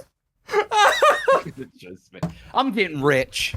Hashtag for the kids, man. We're bringing it back. YouTube kids content's so scary to do. They're so fucking like crazy, restrictive, and trigger happy about that shit. Like, it's fucking wild, bro. Like, this ain't 2010 anymore. You put a thing up and you label it for the hashtag for the kids. YouTube comes in with a fine-tooth comb and they take a quick little look inside your asshole, which requires more than a comb, but nobody told them that. It's dangerous out there. I'm going to find out. Listen, I'm creating an account right now. You're going to fucking find out. Oh, just hit my me, you know. God. Sometimes I'm that guy, bro. I'm that guy. I get an idea, think about it. Yeah, it's happening. It's happening. What you want to do is do shorts. You don't want full videos. That's true. You shorts don't want is probably you want shorts is probably the play, at least in the beginning. Yeah. Even though I hate the idea of putting shorts in front of kids and giving them fucking TikTok brain, bro. That's just the way it's going, though. You got to accept that. I don't want, bro. My kid ain't gonna have no goddamn TikTok brain. I'm gonna let you know that right now. It ain't fucking happening. That kid gonna have to learn how to sit down. My son ain't gonna be allowed to have TikTok. No. Period. Straight up. Oh, there we go. my God. How can I help you? Chat GPT 3.5. What's Chat GPT 4? Our smartest and most capable model. That's the one you pay for is 4. Oh, okay. Well, I'm gonna fuck around with 3 for now. 3.5 is the one that, honestly, well, 3.5 will hallucinate a bit more than 4, meaning it will give you, like, nonsense or it will give you, like, incorrect information. Like, you still have to be careful about that shit. Even with 4, you have to be careful. But it's also, like, if you're referencing things or whatnot, you have to keep in mind, again, January of 2022 is the last date of any information that it has to reference. What is this even? What is this? Write a short and sweet text message inviting your neighbor to a barbecue. What the fuck is this shit? What are you talking about? Anyway, I'll fuck with this later. What in the fuck are you I'm on Chat GPT-3. It's saying it gave me 2 responses. Hey, neighbor's name. How about some good vibes and grilled delights this weekend? We're having a barbecue at our place. Would love for you to join us! Exclamation. Casual and fun. Just bring your awesome self. Let me know if you can make it. Response number 2. Hey there! We're firing up the grill this weekend for a fun BBQ. You're welcome to join us for some good food and great company. Swing by anytime between 3 and 6 p.m. on Saturday. Hope to see you there. This sounds like a Craigslist where you trap people and actually put them into a porn ring. Yeah, maybe I'll go on Fiverr and I'll become a copywriter and I'll be like, yo, just give me the thing. Oh my God. GPT, and then there you go. There's your copyright. Boom. That'll be $100, please. Bro. All right. I mean, copywriters are already doing that. The problem is that now we have AI. We now have AI tools to discover when somebody has written something using AI, and so it's like it's a war. It's a war now. You can't just be like enter and then just like fucking copy paste the goddamn thing over. You gonna get caught. You go and get done. Yeah. You gonna get done. People started doing it to do their resumes. The thing to do is to use it to like give you like a good outline for one, and then build change out it all and up. then build up from it. Because people have been think like, about kids in school for tests and homework. oh yeah, essays. Teacher's Bro, nightmare. You know this shit is getting. Oh yeah, bro. Huh. This shit's getting fucking used and abused. I mean, it's bad. You can't. And the worst part of it is that a lot of people are looking at it and saying, "Oh, it's just like the calculator." It's a little different than the calculator. It is a tool, but the calculator couldn't do your entire fucking essay on like on fucking War and Peace for English class. Yeah, no, it can't do that. No. So there it is. Anyway. It can't do that for you. But anyway, yeah. So, Anyway, that is what I did for the last 10 days. I'm still working on it now. Every time I change, it's the classic, even though I'm using ChatGPT to help, it's the classic, 99, instead of 99 bottles of beer on the wall, it's 99 bugs on the wall, for whatever. You take one down, you fix it, and then it's 100 bugs on the wall. One comes up. Yeah, so you fix one, two come back. That's kind of been my life for the last few days, but I'm getting there. Honestly, if it wasn't for YouTube's like insane fucking ways of interacting with their API for this purpose, I'd be long fucking done. But they're fucking nightmare fuel, and fuck them. Anyway, we're an hour and 20 minutes into this bitch. We haven't even touched shit, so I'm just gonna go through the news quickly. You're gonna speed run this shit. We're gonna go through because we just had our podcast. I'm not gonna lie to you. We did. The Last of Us Part 2 Remastered got its announcement trailer confirming that the franchise is getting milked harder than the last horse in a world without cows. It was the 25th. Oh, wait a minute. I did want to say something about this because this is pretty funny. Okay, so the comment section, you can go ahead and click on it and read some for yourself. The comment section on the trailer for the game is pretty fucking incredible. I'll read some. This franchise now has more remasters and remakes than original titles. Wow, it looks so different. I remember finishing the game last week, so I'm glad it's being remastered. This game was my grandfather's favorite, and now that I can play the remaster, I'm very excited. I can't wait for it to come out. So much nostalgia. Back when I was a kid, I used to play this game with Napoleon after a long day on the battlefield. Glad to see it get the glow up it deserves. Oh my god, I can't believe this game's getting a remaster. It became impossible to play this on modern gen consoles since it was only released on the Sega Nomad. So to finally see this game get the glow up it deserves is wild. I remember playing this on the PS1, so happy it got remastered. Spider-Man 2 is getting pretty old too. Hope Sony gets the remaster by the end of the year. They're memeing this bad. Bro. Oh, every comment is basically, dang, I remember buying this at Circuit City in '95. Glad they finally decided to remaster it. They're roasting the fuck out of it. It's brilliant. Yeah, like you scroll down for fucking ages, and it just keeps fucking going and going and going and going and going. Somebody was like, the one serious one here is like the fact that a game that only came out 3 years ago tells you everything you need to know about the industry today, and it's true. Fucking crazy. I'm so glad this game is being remastered. It was my childhood, but it's so hard to go back and play this dated game nowadays. Happy for the new generation of gamers to enjoy this one. Like, man, guys. Oh shit, it's so fucking good. I love it. Anyway, I remember renting this at Blockbuster in 03. Glad they're bringing this back. It's great. It's a great thread of comments. You should definitely check it out. It's the YouTube trailer, the announcement trailer for Last of Us Part 2 Remastered. Yeah, that's a thing that's happening. Speaking of a game that could get a remaster and nobody would complain about it, it's the 25th anniversary of Half-Life's original release this week. Or this last week, in the last, I think, 7 to 10 days. And to mark it, Valve had, added new multiplayer maps, restored some game content, added graphics options, and full Steam Deck compatibility, as well as making the game free to download and keep for those who downloaded it. I think it was just the weekend that just passed. So over the weekend, while discounting at the time, they discounted the rest of the franchise as well to celebrate. They also collaborated with Secret Tape to release an hour-long documentary that's up on YouTube covering some of the original dev team's memories of developing the game, including Gabe himself, which I watched, and I will say, pretty good fucking video. You should watch it if you're down for that kind of shit. So yeah, that was the thing that happened. But 25 years. The game that was Valve. That's crazy to think. That was Valve's first game, and they fucking do Half-Life. That shit's crazy, bro. And to follow that up with Half-Life 2, and then at that point make so much money, basically with like the orange box and shit, that they no longer have to make games. It's just they flip that into Steam and then just never look back.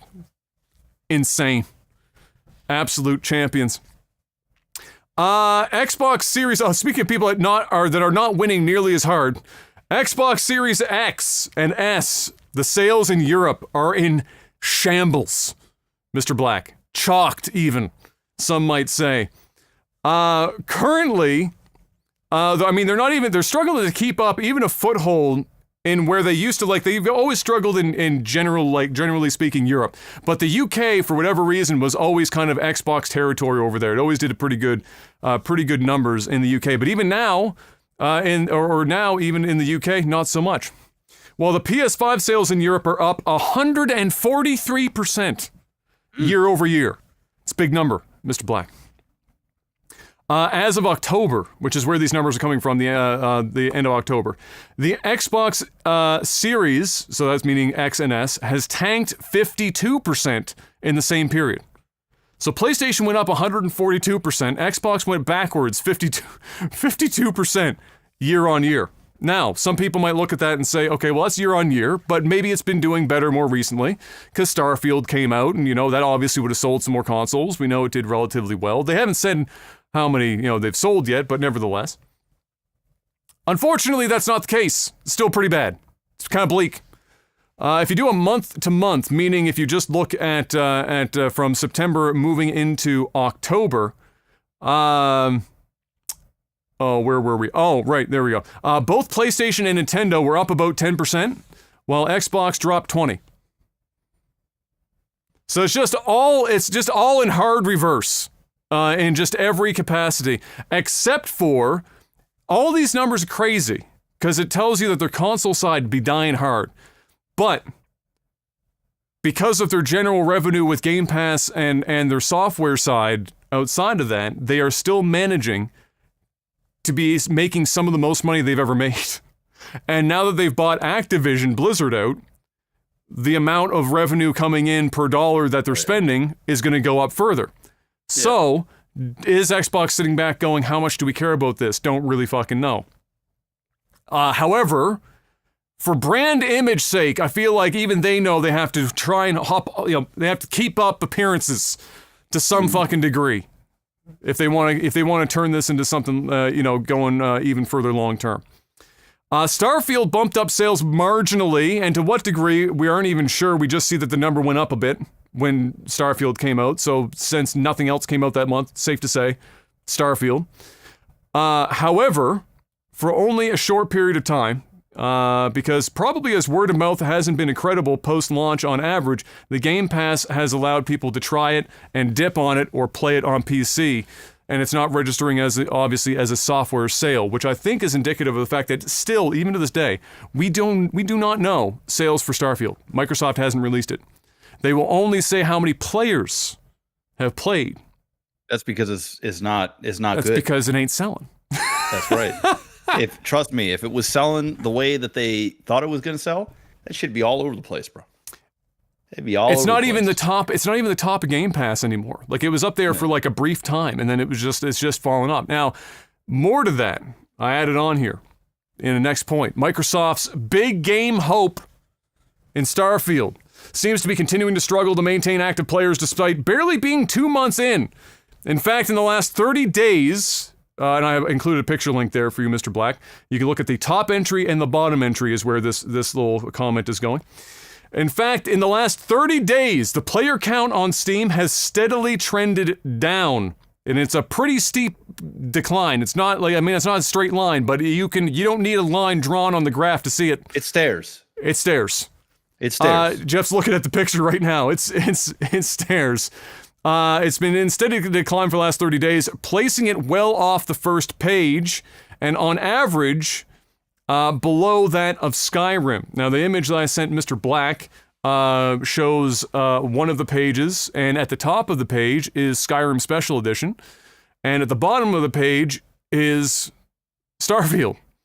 And so at that time, and if you look at the averages for Skyrim Special Edition, it looks like a heartbeat. It never drops below a certain amount. It's got its peak, and then it hits the same amount of average, and it's just stayed there. It ain't moving. It's about 30,000 people, 20 to 30,000 people, I think is the range, somewhere in there, and then it's just in this, like, this heartbeat shape. You look at Starfield's, and it's just like Jeff said, it's a staircase down. It ain't a staircase to heaven. It's in the opposite direction. And it keeps dropping. And it is, and it's not looking good. So my assumption would be, given the sample size of people playing this on Steam, and given that those are people that bought the game, that ain't people that are on Game Pass that could just drop it and not give a fuck because they haven't spent any extra money on this game unless they got the $15 early access thing for Game Pass. These are people that spent money on Starfield. And it's dropping like that. My assumption is that it's also trending like that or worse on the on the Xbox and Game Pass side. Now, you might be saying, well, I mean, it's a single-player game or whatever it is. This is a game that's touted to be like hundreds of fucking goddamn hours with endless possibilities. You've got a 13, almost 13, well, yeah, 12-year-old Skyrim averaging more numbers on just Steam. Yep. It's Bethesda's own game. Yeah, that's rip. Is beating their... Rip. They still don't have the modders are putting mods out, but they still don't have the creation kit, so they can't really do like super in-depth modding yet because Bethesda didn't release it yet and won't until sometime in 2024. They do have, as I have here in my notes, that they announced they have about 250 devs still working on Starfield today. And we know that they have story DLC in the works called Shattered Space set to arrive in early 2024. So they've got more content in the pipeline that will likely bring the numbers and help, bring it back up at that point. But is Starfield the next Skyrim? I'm going to go with no. No. Is it even the next Fallout? No. I don't know about that either. Modders might save it, but we're going to have to wait until at least 2020, end of 2024 to really have an idea, a picture of how active modders stay with the game. Because they might be up front, they might go all in. And then they might just peter out like it did with previous Fallout games, for example, or older Elder Scrolls titles like Oblivion is starting to finally fucking fall off. Like people aren't making mods for it much anymore because Skyrim. So we'll have to wait and see how it all pans out, but for now, the trend is down. It's not great. The game's only 2 months old, and it's a game that you're supposed to be able to go back and play basically infinitely. People ain't playing it infinitely right now, I can tell you that much. So, we'll have to wait and see. Sony failed to have the potentially $7.9 billion lawsuit over its PlayStation Store pricing thrown out as the London tribunal has allowed it to move forward.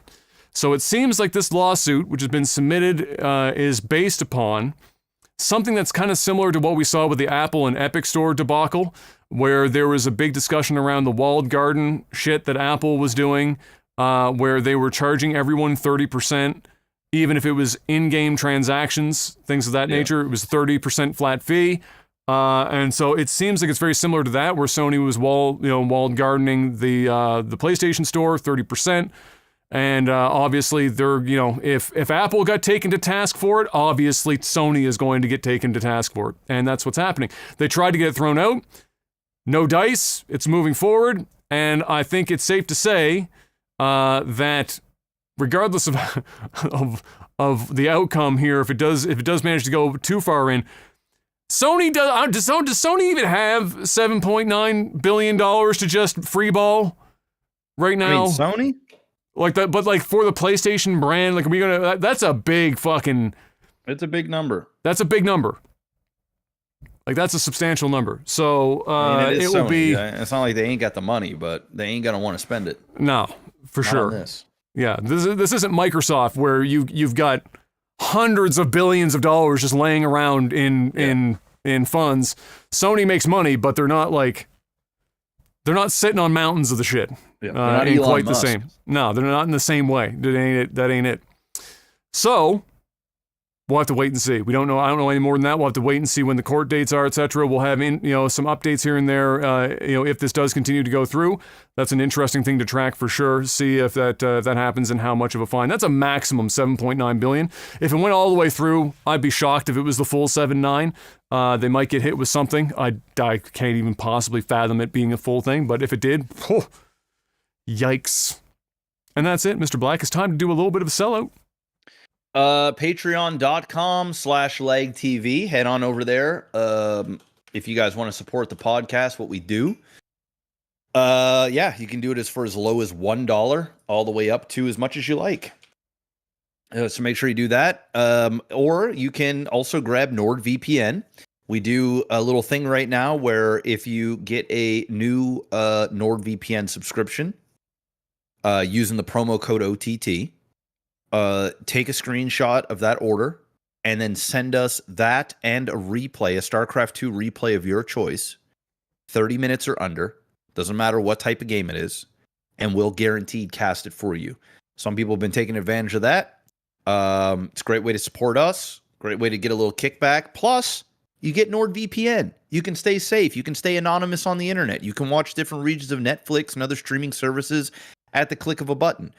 You can use up to 6 simultaneous devices, 30-day money-back guarantee. If you don't like the service for any reason, within 30 days, you'll get your money back.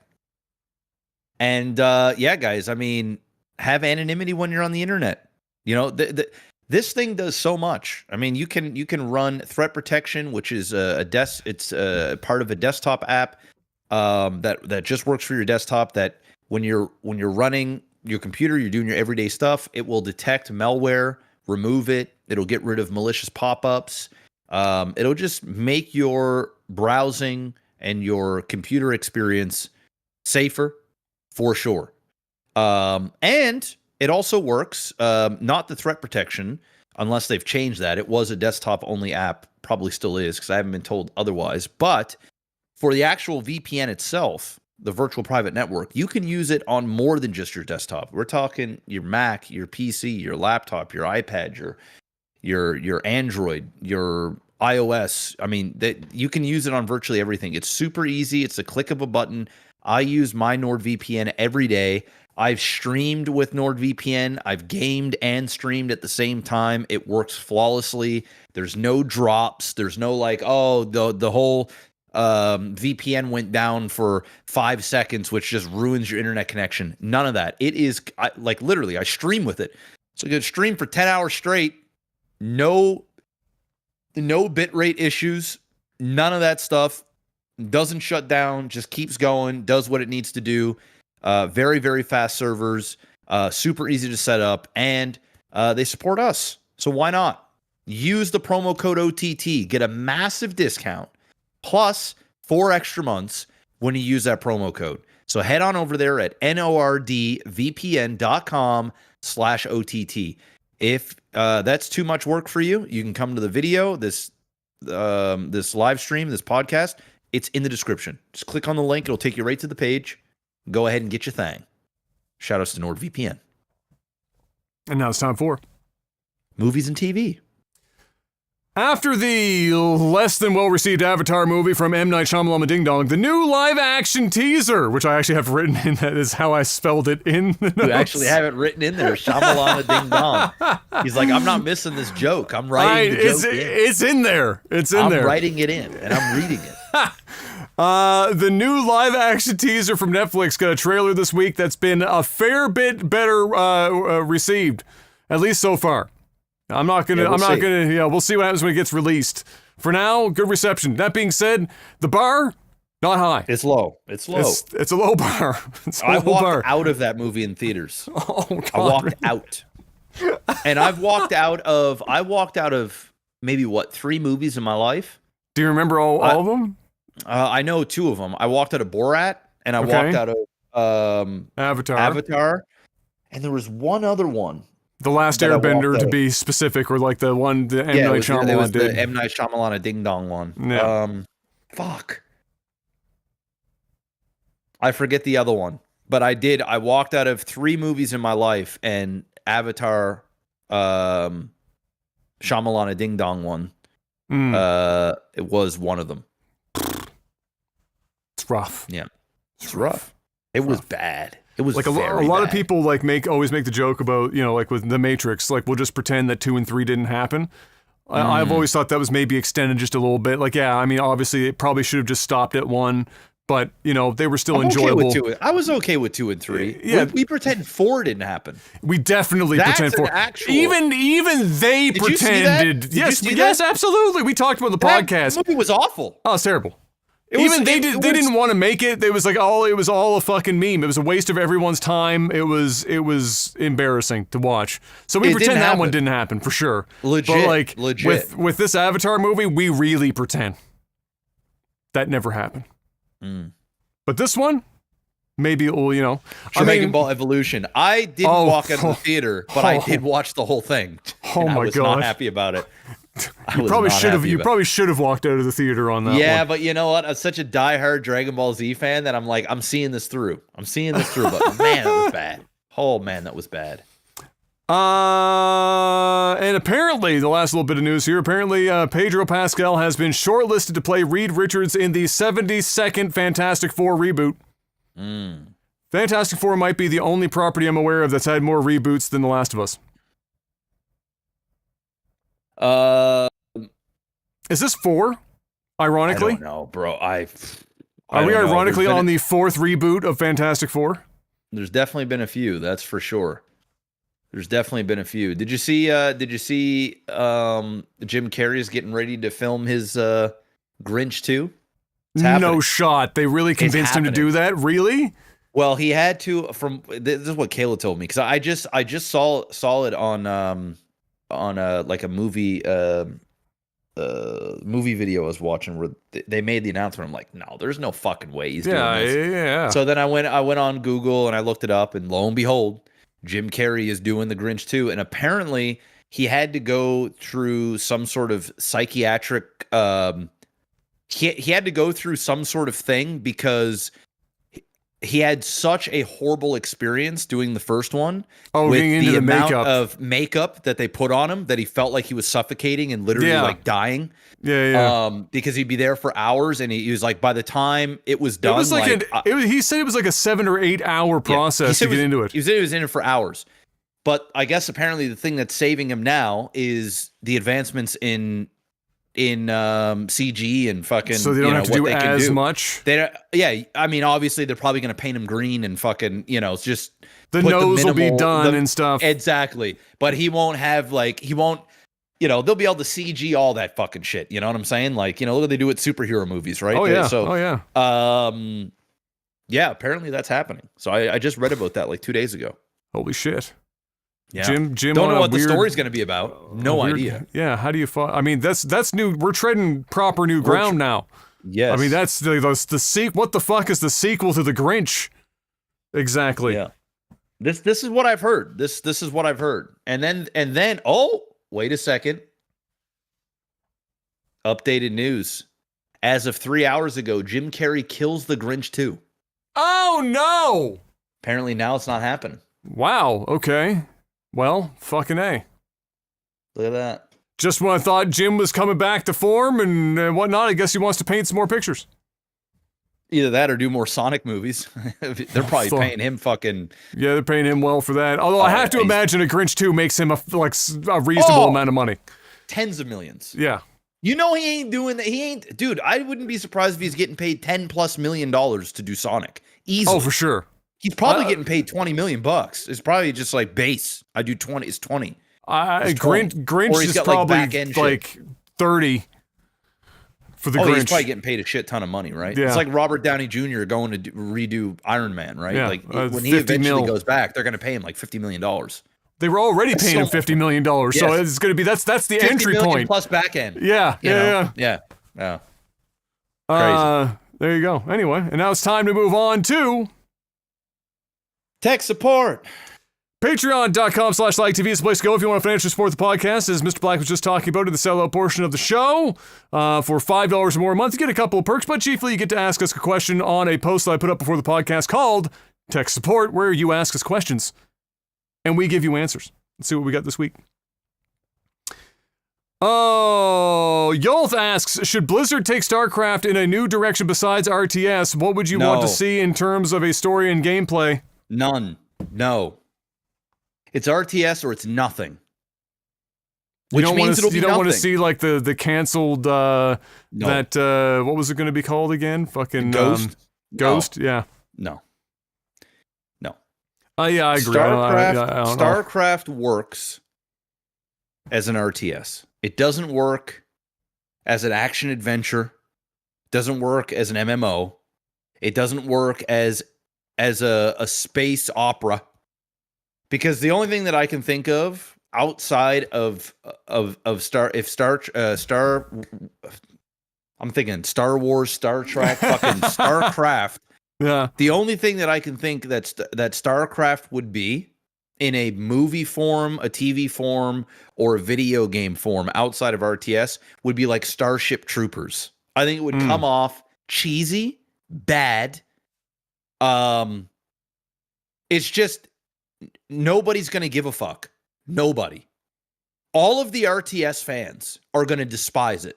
They're going to despise it. They're going to be like, they'll be intrigued. They're going to want to see what they've done with their IP. But it will get shunned. And if you can't even get the hardcore StarCraft fans behind whatever path you decide to go, it's over. It's done. Because you'd need at least that to get the ball rolling. It's the only reason why Stormgate has a chance. That's it. If Stormgate was just another fucking RTS, if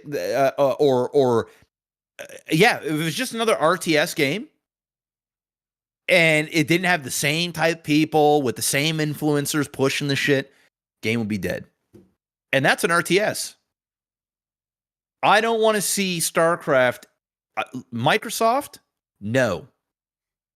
The answer is no. It's either you are going to make StarCraft 3, which we know you won't, or you let StarCraft 2 and Brood War die an honorable death. You hand them the sword and you say you do it yourself. You don't get to have StarCraft do what StarCraft has done for the last couple of decades. And then you're going to come in here and you're going to switch up the genre? Why? Because you're scared to lose a little bit of money in RTS, or you don't want to be part of esports, and you don't want to take the IP that you bought, that you paid billions of dollars for, let's be real, or it's all encompassing, and you don't want to fucking put in the work needed to have this game, to the StarCraft 3, to have another 10 years, 15 years. No, they're not going to do that. They're not going to allocate those funds. And they sure as shit aren't going to make a different genre of game. The closest thing that you're going to see, Adam, the very closest, I predict, is you're going to get some sort of bullshit MOBA, or mobile game, not MOBA, mobile game that they're going to peddle out. That won't even be a full-blown, it'll be like some sort of cooperative, it'll be some kind of off-branded StarCraft garbage. That's what you're going to get. No.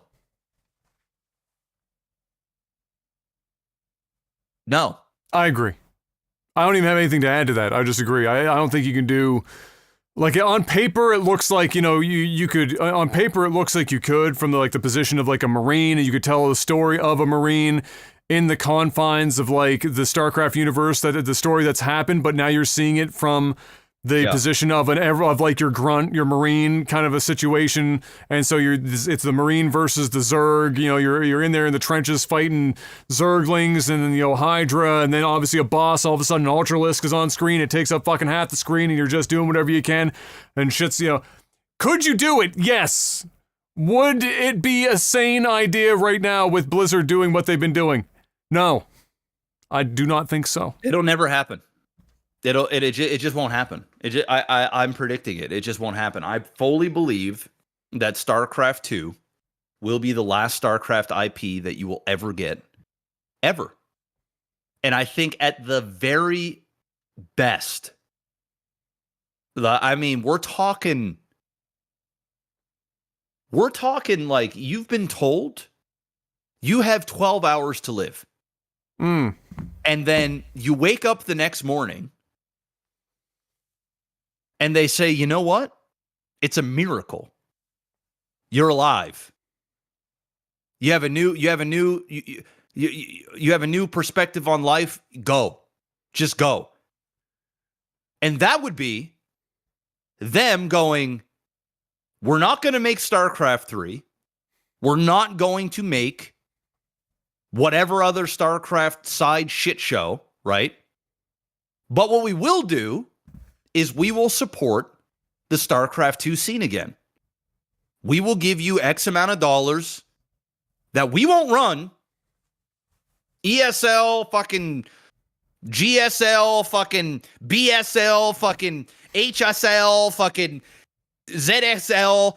They're going to run it, but we're going to give them a stipend every season.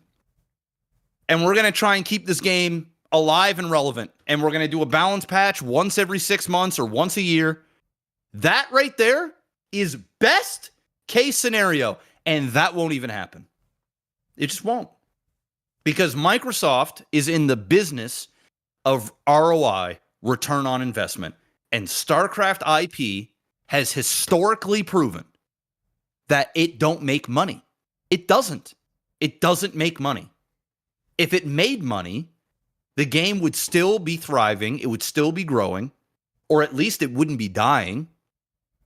And you'd have more tournaments, you'd have more players, new players coming in, trying to, move up the rank. You'd have these things, you'd have an esport, but they've pulled the plug on everything.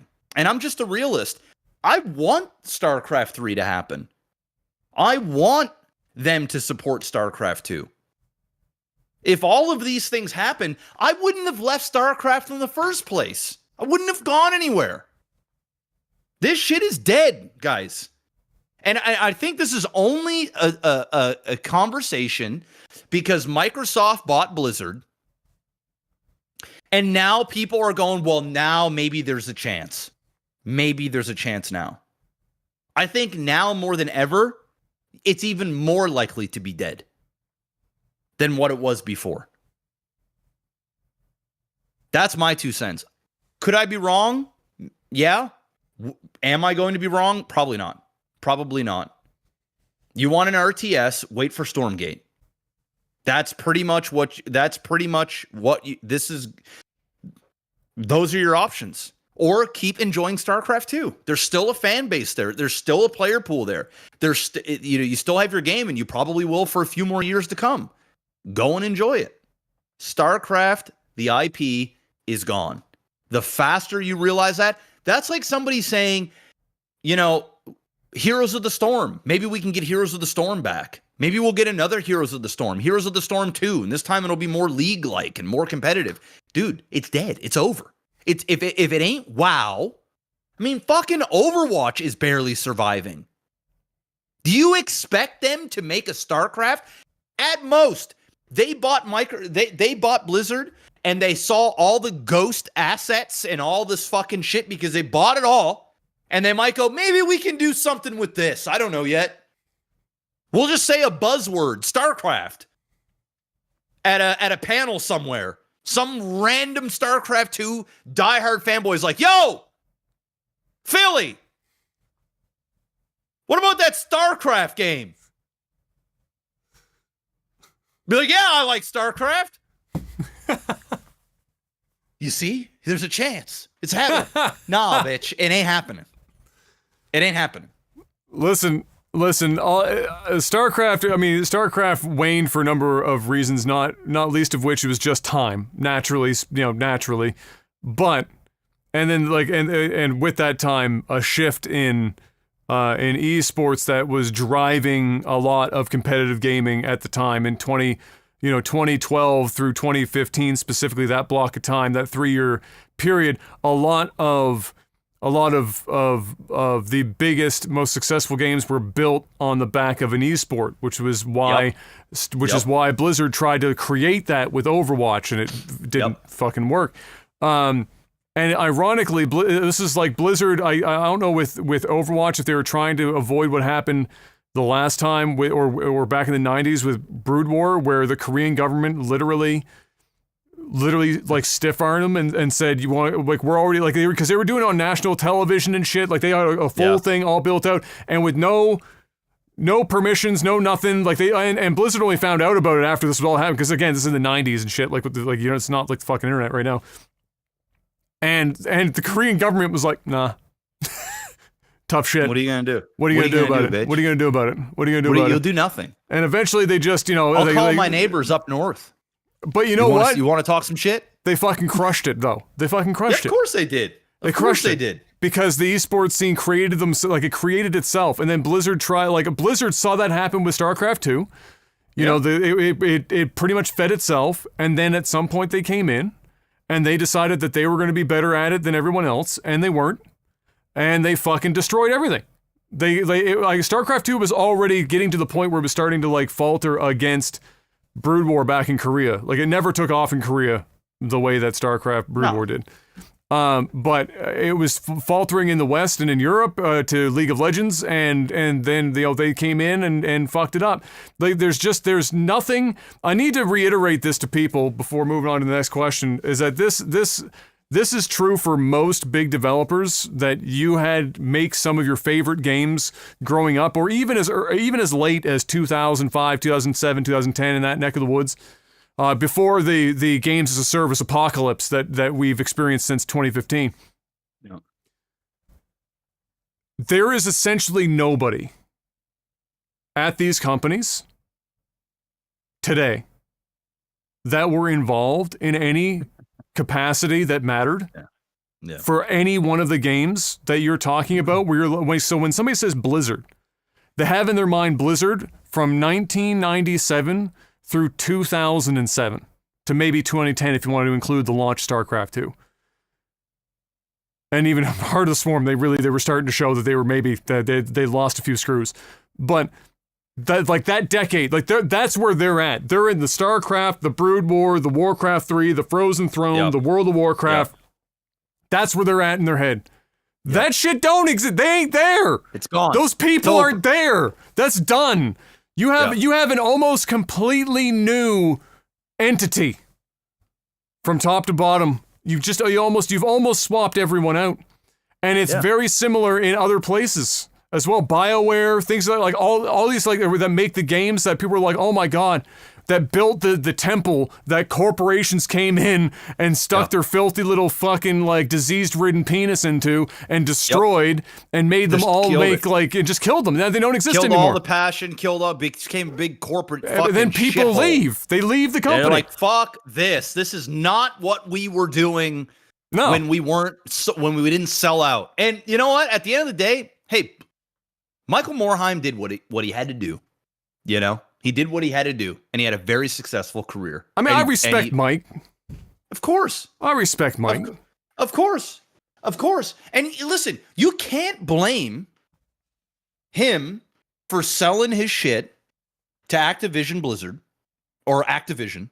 Yeah, because that's what you do. You build massive companies and you sell them. And he held on longer than I thought he was going to. He held on for a fucking really long time. He made billions. Flat out with a B. So, good on him. But Adam is absolutely right. It's like I used to be a huge Detroit Red Wings fan when I was young. Yeah. I used to be a big Detroit fan. I'm not even from Detroit. Fucking Canadian. Every time I played NHL, all the way from when it was on Sega, all the way up to PlayStation 1, I stopped playing hockey games like PS2. I would always pick Detroit Red Wings. They were my favorite team as a kid too. Sergei Fedorov, Stevie Y, Brendan Shanahan, fucking Lindstrom. Yep, Lindstrom. I mean, dude, it was the team. Chris Osgood, the worst mask in the history of hockey. Bro, that team goated. All right, amazing team. The three-peat. Amazing team. Is Detroit what they were 20 years ago? I mean, they're getting a better. They had a long spout where it wasn't so good. Not so good. But let's put it this way: the coaching, the players, all of it is gone. Yeah, it's gone. It's gone. It don't mean that I don't have a special place in my heart for Detroit. I get excited when I hear Detroit's like in the semifinals for the Stanley Cup. But do I have any Detroit Red Wings memorabilia in my house? Do I have a jersey? Am I watching their shit? No, because for one, I'm not that much into hockey anymore, right? But that's the big reason. But the other big reason is it's not what I fell in love with. It's just a different team. And, for some people, this is what they know. They know this Detroit, and they're fans of this Detroit. I know Blizzard from when I was a teenager. Blizzard is the reason why I became a gamer. Blizzard changed my fucking life. Plain and simple. There ain't no way to... Did this version of Blizzard change my life? No. Do I love this version of Blizzard? No. I don't. I'm not sure I'll buy another Blizzard game. I'm dead serious. Maybe. I'm not sure very many people in general are looking to buy another Blizzard game. Correct, right? So, it's people just got to understand that it's not only just not the Blizzard of 94 or 2005 or 2010, but we're like two other Blizzards from that. It's like there was the Blizzard we loved, then there was the Blizzard that we still kind of love, that we have love for, and then there's this, right? It's the family you grew up with. And then, half of your family's moved out. Maybe you're the young sibling. Timmy and Alan and Jessica, they're all gone. They're out. They're living their own life. Now it's just you and little Joe and mom and dad. Still loving family. Then all of a sudden, your parents get divorced. Wow, that took a corner. Your parents, and it's a nasty divorce. Mummy's at daddy's throat, daddy's at mummy's throat. They want little Joe and you, but no, daddy just wants you because you're not little Joe, and little Joe isn't as close with daddy as older Timmy and Jessica and Sally and all the rest of them that left. So he only wants one. But the mother gets what the mother wants because justice system. Give fuck dads. Daddy's got to pay alimonies, take half the shit. She's taking it all. Now you're still at home. Okay, now you visit daddy on the weekends. And yeah, you're still with your family, but it's not the same. It ain't the same. It's not even close to being the same. Mommy's fucking some random dude off Tinder, and I can hear it. Daddy started drinking. Every time I go over Daddy's house on the weekend, he's drunk. And he's drinking Colt 45s because Mommy took everything.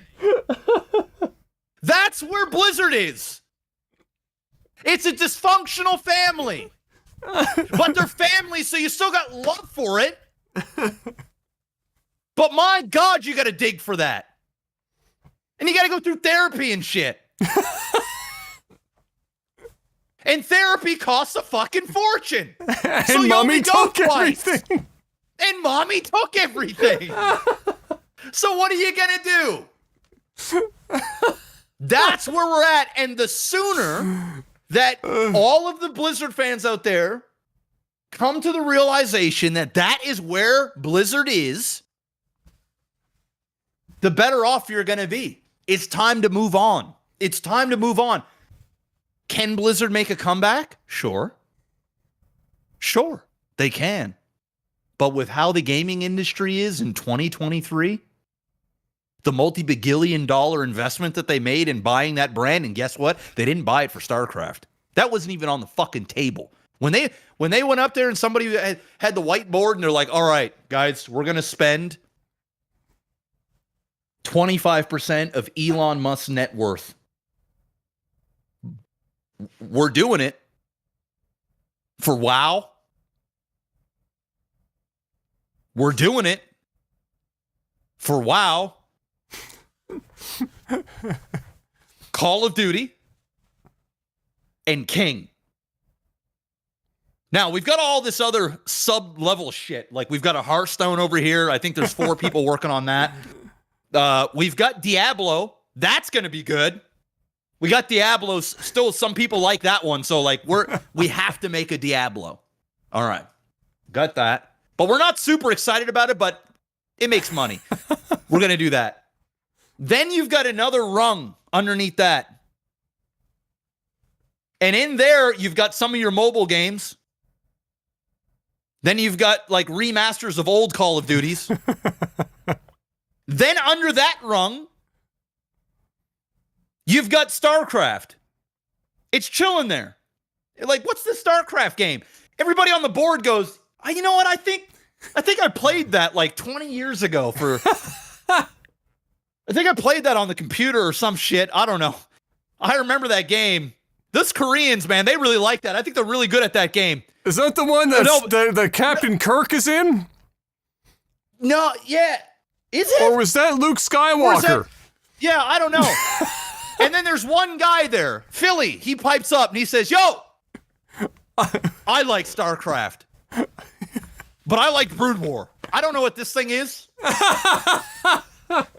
But hey, we got it. Okay, cool. And then under that, you've got Heroes of the Storm. Oh. That's what you got. Oh. So guys, you're on like the 4th rung from the top. It's over. It's over. But and even then, like, you're on the 4th rung from the top, which means on the whiteboard that Jeff is describing, it's like more or less at elbow level. And as the people have filed into the room for like the meeting, and it's just before lunch, and everyone's salty, and they're scooching around because it's a small meeting room, and so they're scooching around the chair at the head of the table, and their elbow had like 5 or 6 people's elbows have kind of run across the StarCraft 2 name. And now it's just like the remnants of a 2 and maybe a little bit of the S, and so they don't even see it. It's just there. Like, it was there, rubbed off with the elbows of corporate. It's just there. Okay, so it's not dead. It's not dead, but like it's just there. It's the uncle that shows up, the one that like a few people in the room like really like find funny and just get the humor. It's like they go in there, they like to watch the family dysfunction. Oh, Uncle Ron's here. This is gonna be good. This is gonna be really fucking good. There's like 3 or 4 people in the family reunion that's like can't fucking Uncle Ron, bro. He's gonna say some shit, bro. He's gonna say some shit. He's that one Trump supporter and a bunch of Dems. And it's like, you know what? He's gonna start some he's gonna say something. He's gonna fucking say something. That's what StarCraft did. StarCraft's that uncle. He's family. He's got to be there. He's got to be there. But the majority of them are like, man, I just wish he wouldn't show up. But like, we kind of got to deal with him. So, thanks, Ron. Steve, that really took a turn there on that question. Steve asks, or Steven, how much would you need to have on Patreon to do a meetup in Australia? Too much that you can't afford. P.S. Please post questions earlier so that we... Whoa. We need to give him a number. Oh. I would go to Australia.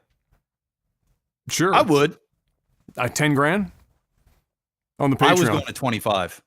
Oh, well, I mean, I wanted to keep it almost. Almost think about feasible.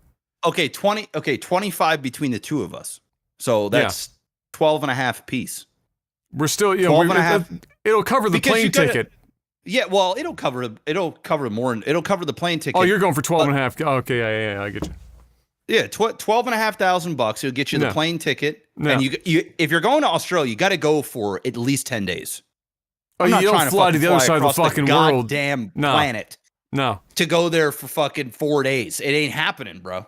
And I need the whole experience, man. If I'm going to Australia, I need the outback. I need the outback experience, bro. I'm going out and I want to get in a fight with a kangaroo. Yes. I literally want to get punched in the face by a kangaroo. I want to know what it feels like. I really do. I like, maybe not kicked. No, don't kick me, but hit me, punch me. Punch me in the face. I want to see if I can take you. So, we got to do that. We got to go. I don't even know what you can do in Australia. When I think of Australia, I just think of outdoors. I just want to be outside all the time. I don't want to be inside anywhere. I just want to be outside doing shit. Depends where you are, because some of them is like 50 degrees Celsius. So some places you might want to be inside. Okay, well, I want to be, reasonably comfortable, but I'm willing to be uncomfortable. I mean, me just being outside for long periods of time is pretty uncomfortable to begin with. It's true. So but I'm signing up for this. So I'm down. So yeah, $25,000. I'm going to Australia. Okay, that's half. $12,500. Yeah. You're going to pretty much spend the whole thing. It's not like you're going to come home with money. No, I mean, you're probably going to spend more than that. Honestly, no. The trip is going to cost. I mean, our trip to the Philippines was like, for two of us, was like, we spent time with family, and it still cost us like $10,000. Yeah. So I'm down. And that's the Philippines. Australia's expensive as fuck. You never know. This guy might be like, he might own like an oil rig or something. He'd be like, here's 25 G's. Come to Australia. I'd be like, hey, I'm in. Okay. I'm in. I'm going. He asked, please post question threads earlier so I can stop getting up at 4 a.m. to post a question. That's dedication. Bless. Wow. The reason why it doesn't happen, I mean, I might be able to try again, but when I tried to do it earlier before, I used to do it actually like a day before. And then I also tried it where it was like hours and hours before. Whatever reason, if I do it, we get like 1/3 as many questions. And people are like, and I did it for a period of time. At first I thought it was because they're not conditioned to do it. I didn't want to do it like a one-off. It never got any better. So but I think people probably ask questions while the podcast is going on. As they're tuning in, they're like, oh, okay. Yeah. So I know that's not ideal, especially for an Australian, to say the very fucking least. But we've tried. Dedication. That's dedication. Just shout out. It's dedication. European listener here. This comes in from Marky Mark. What is a lesson that we Europeans can learn from the North Americans and vice versa? Okay, let me just make this very quick. There is basically nothing Europe can learn from us because we are making all the mistakes Europe did, except for ourselves, because you can't learn from history. You have to repeat. You have to. It's illegal to look at everything that's already happened for 500 to 700 years before your country was a shit stain on a map and do it all over again, complain about it, and then invariably do what the other countries have already done for another 200 or 300 years before you get around to that point. So there's nothing. You'd be regressing. We just talked about vacation days. You gotta work like 5 years at a company. How many people are even at a company for 5 years consecutively anymore? You're gonna work 5 years at a company to get beyond 14 days vacation in a year. Europe has got twice that on a starting point, and if a father wants to take time off for baby, it's not like 2 days and a handshake like it is here. It's considerable time. And mom as well, and in many European countries, you get a lot more assistance as the mother at home when you're raising a child, because in those countries, they actually consider it to be beneficial for children to be raised in stable homes. Yep. So, you learn nothing.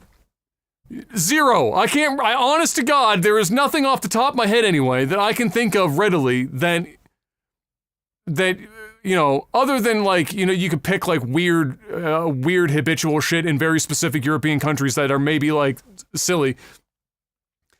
I can't think of a fucking thing. And what can we learn? What could Europeans learn from North Americans and vice versa? So what could North Americans learn from Europeans? I think generally speaking, I think one of the things would be, while some places that you go in North America are better about it than others, in general, I'd say we're pretty weak about it, is that we're really bad about, like, activism or protesting against our government doing stupid shit. We'll do activism and protest shit happening in other places in the world. Like, we will freely do that in large quantities. But when it's actually, like, protesting or doing something that's, like, specific to, like, what's happening here, the amount of shit that we'll put up with before people on average will, and I'm just talking my ass. It's not like you've seen me on a fucking picket line, but I'm just saying in general, for, like, a population, we don't really, like, we'll spend more time fighting somebody else's battles than we will fighting our own, at least here in Canada.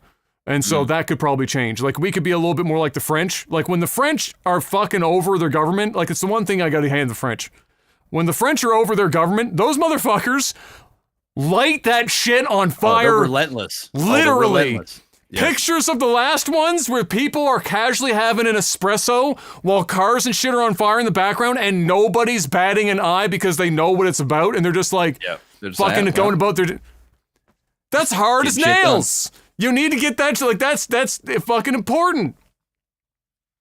I mean, there's a difference between, protesting and rioting. Well, I'm not saying we need to riot and burn the place down, but what I'm saying is, like, from the portion of actually getting out to do, like, to actively, like, for example, and not to, like, start the talk about it because I definitely don't want to fucking do it. But when I was dropping Em off downtown for a haircut, in the south end down there by the West End, you know how they have the park that's there?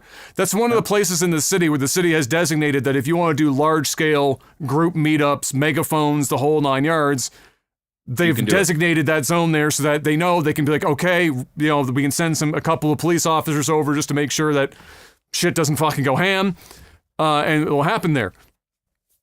I can't remember the last time that I saw a lot of, like, honest to God, like, consistent protesting for, like, some of the fuckery that's been going on for our own, like, even local government here in, like, ages. We could be getting fisted and it never happens. But Ukraine, the Israel-Palestine thing that's happening right now, anything, there will be groups in droves.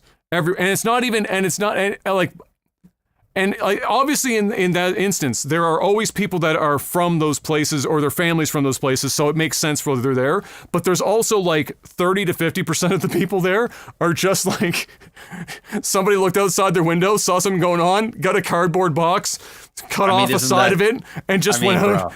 You're describing, in my opinion, and this is my ignorant opinion, but you are describing the vast majority of protests. Is we live in a virtue signaling cesspool of ass. Yeah. And listen, I think people should protest for all those things that you just mentioned. Yeah, 100%. But let's be fucking very, very real here.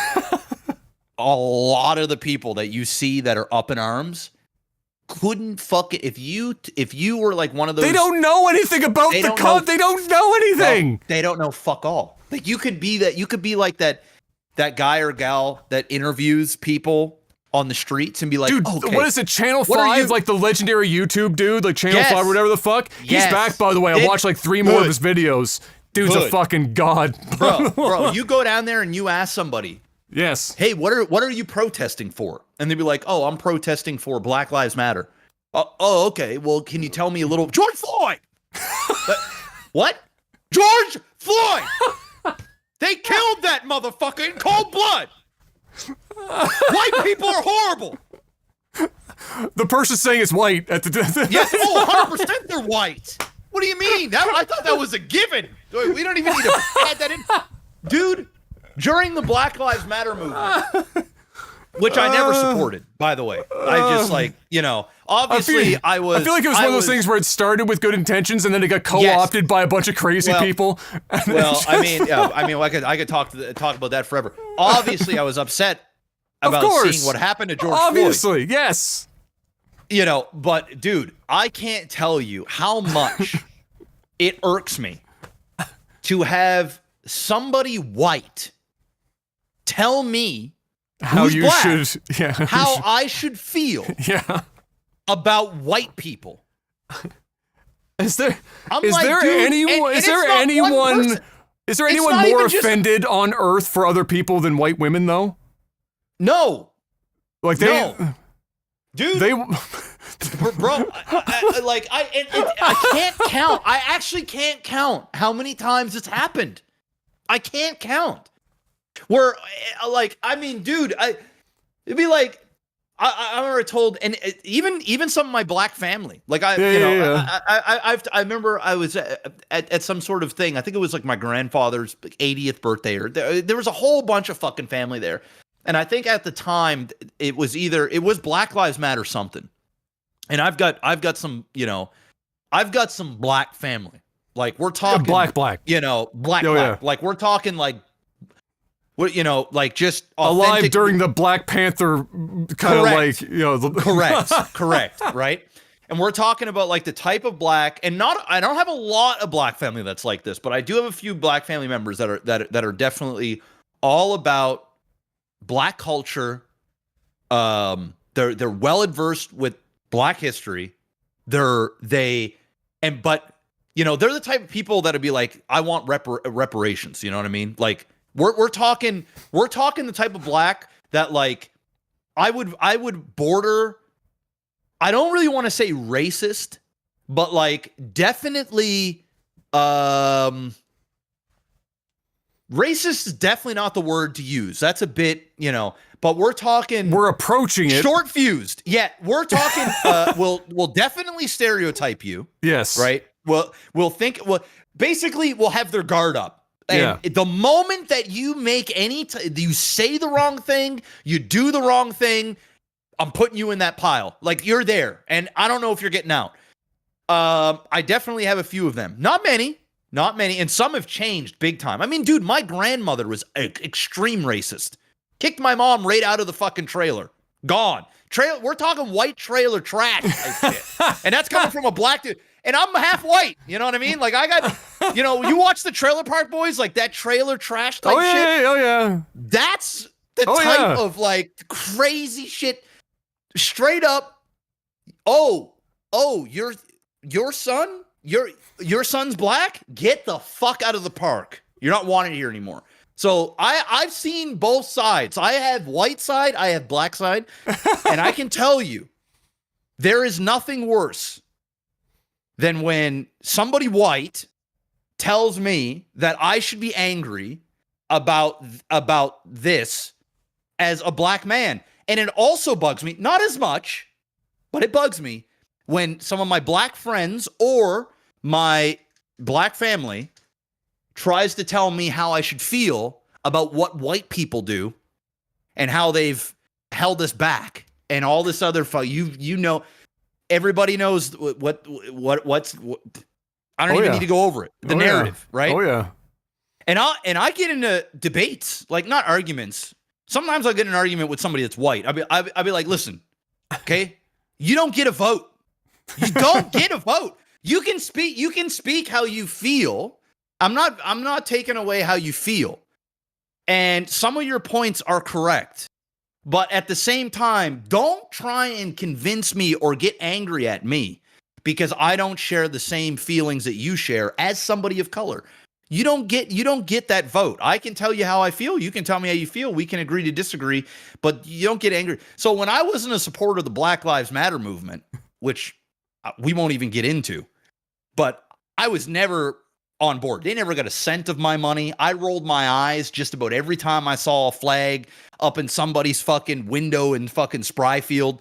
I just, but at the same time, I never got angry about it because I also know that it does come from a place for I would like to think for most people, it comes from a place of caring.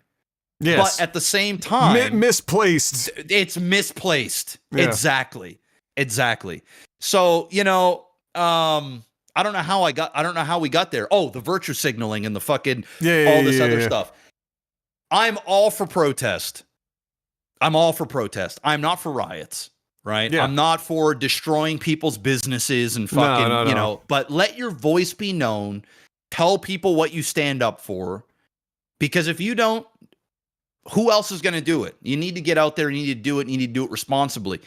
But at the same time, you got to have some skin in the game, man. In my opinion, you got to have some kind of skin in the game. To just get up and get angry, because I just think people are so miserable as a whole that they just want to be part of misery with other people. They just want to be angry. They're already angry. They just need something or someone to yell at. And they're too quick. A lot of people are too quick to jump on shit that they don't even know what they're jumping on. And I've been asked tons of times politically on my stream, even more so over the last year and a half, 2 years, where I've opened my eyes a little bit and I'm getting a little bit more in tune with the fucking world and what's really good. Before I just got my shaders on it, I don't want to hear it. Now I'm like, okay, I see it and I'll research it and I'll watch the videos and I'll listen to the news and I'll do it, but I'll do it all privately. I don't even talk to my wife about the stuff.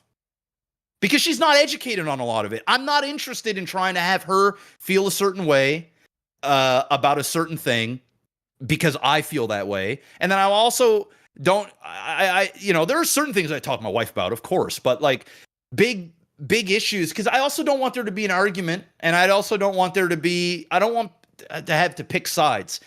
But over the last little while, man, my chat, bro, they've been asking me things. And I've been kind of opening up a little bit more, and I've been kind of speaking my mind a little bit more, and people are starting to realize oh, okay, all right, yeah, he thinks this way. And there are tons of people that try and get me to feel a certain way about certain things. And I'm like, guys, I'm not just jumping on the bandwagon to jump on the bandwagon. It's whether we're talking about the wars that are going on somewhere. It's guys, for one, I'm not as educated.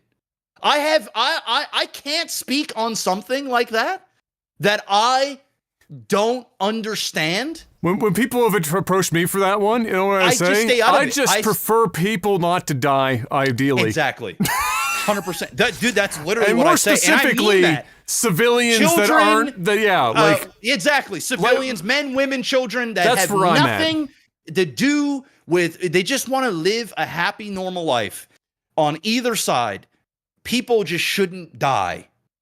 And if you want to get into some deep political this, that, I'm not the guy for that, because number one, I already have a lot of that stuff blocked on my Twitter feed. I have certain keywords that are blocked because I don't know anything. I don't know anything about that shit. I don't have. Yeah. And honestly, it's one of the rare times that I don't even necessarily have a direct friend that is involved. One of the rare times where I don't, which is shocking to me, because normally I have at least a few, but nothing. I'm so detached from it, from like a personal perspective, in that I don't know anything, and anything that I would know would be so surface level that having a conversation about how in that issue. Sometimes people say something's complicated and it's not really that complicated. This whole thing going on over there right now is a fucking nightmare. And so and there's just but everybody wants you to pick a side, bro. That's of course the problem. They do. Yes. Is you got to pick a side, motherfucker. Yeah. No. My side is no death, please. I can't no. Yeah. Stop. Yeah. That's my side. And I'm not even picking, it's not about right and wrong and whatnot and who did to me, I don't know. I don't have a dog in the fight, but the imagery that I'm seeing, the things that I'm seeing, I don't like it. I don't like it at all. It's horrible. And, it's just the way it is. So, you just got to be careful, man. It's the internet, bro. People set you up. People it's just it's a crazy world out there. I just try and keep my head down. But the older I get, the less fucks I give. Yes. And, you know, one of these days, I don't know, you know, one of these days, maybe people will open my brain and I'll just let out what I think, but I'll probably have to just not care about my career at that point, because, you know, at that point, you know, it doesn't really matter. They're going to vilify anything and everything that you say.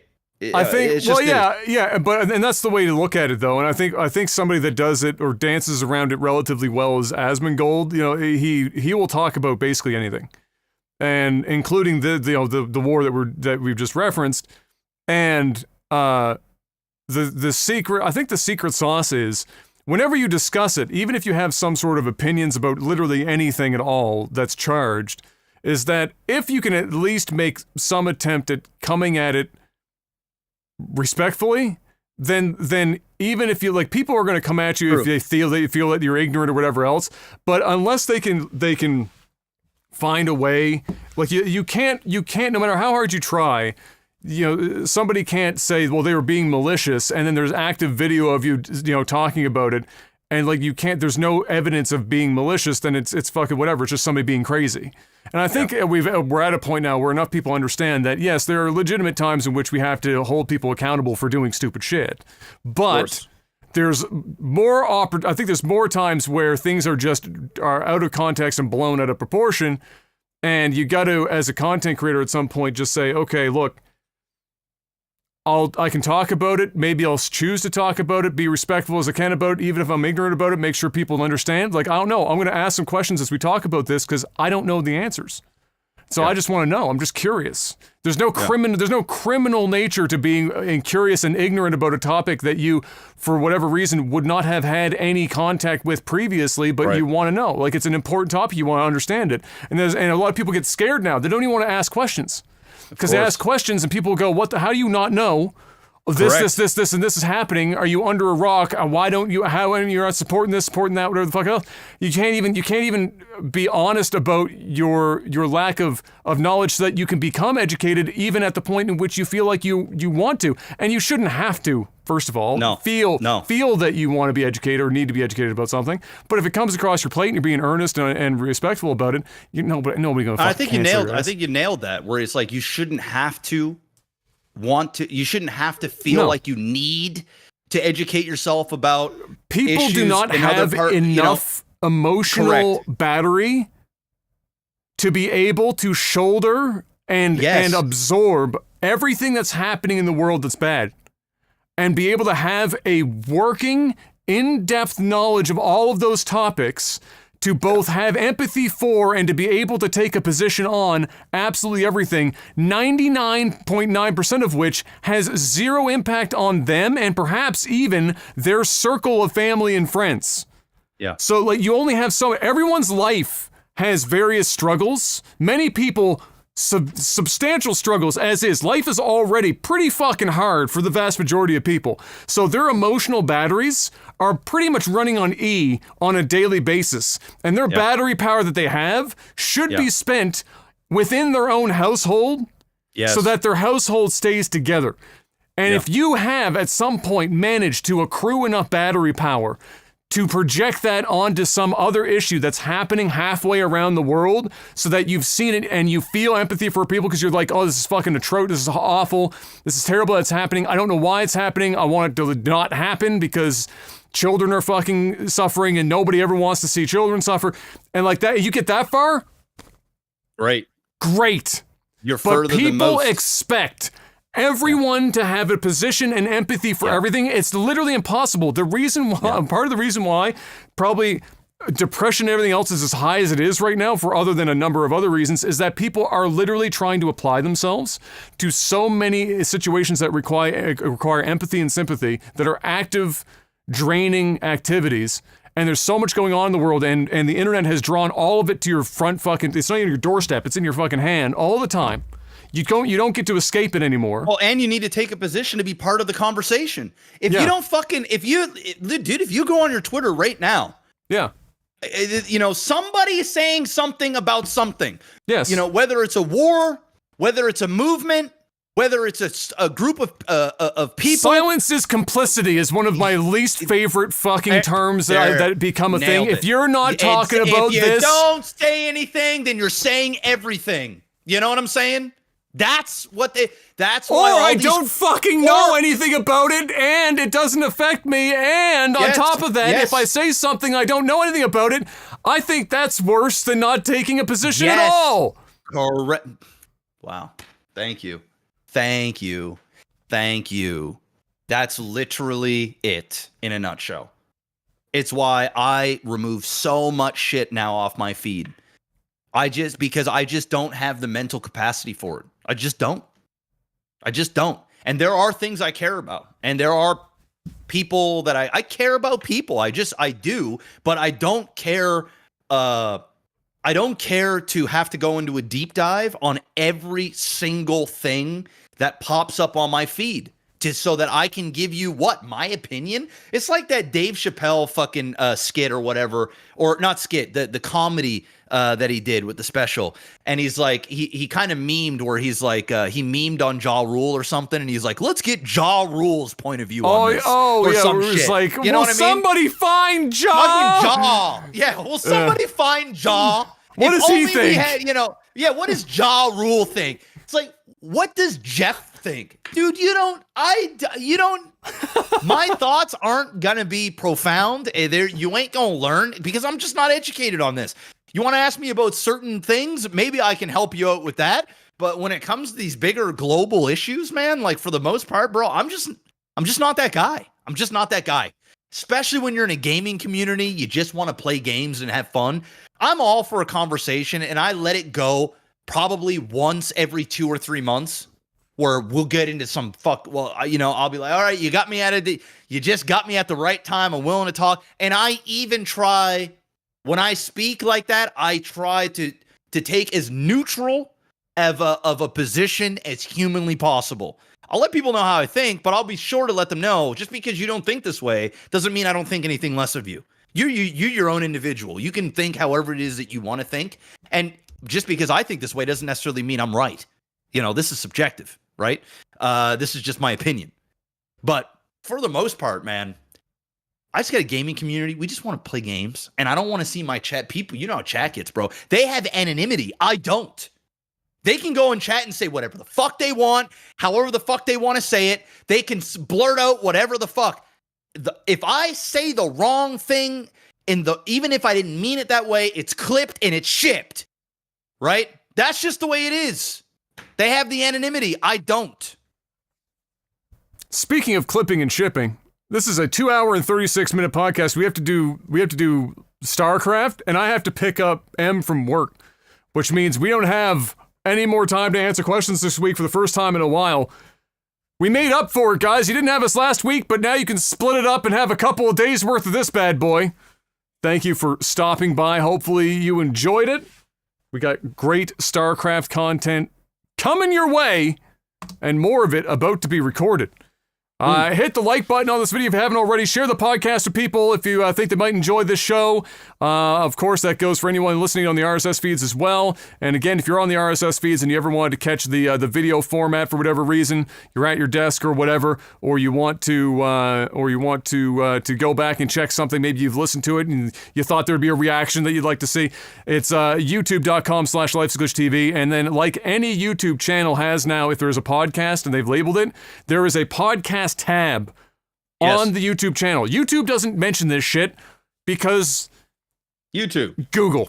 But every channel now, if there is a podcast, we can label it, and it's under that tab. So you're gonna see it under the podcast tab, and you can go back and watch any of the podcasts that have been live streamed here on YouTube. And of course, patreon.com/LikeTV if you want to financially help keep this train moving. We will see you guys next week. And until then, stay safe out there, have a good one, and peace! Hey, yes!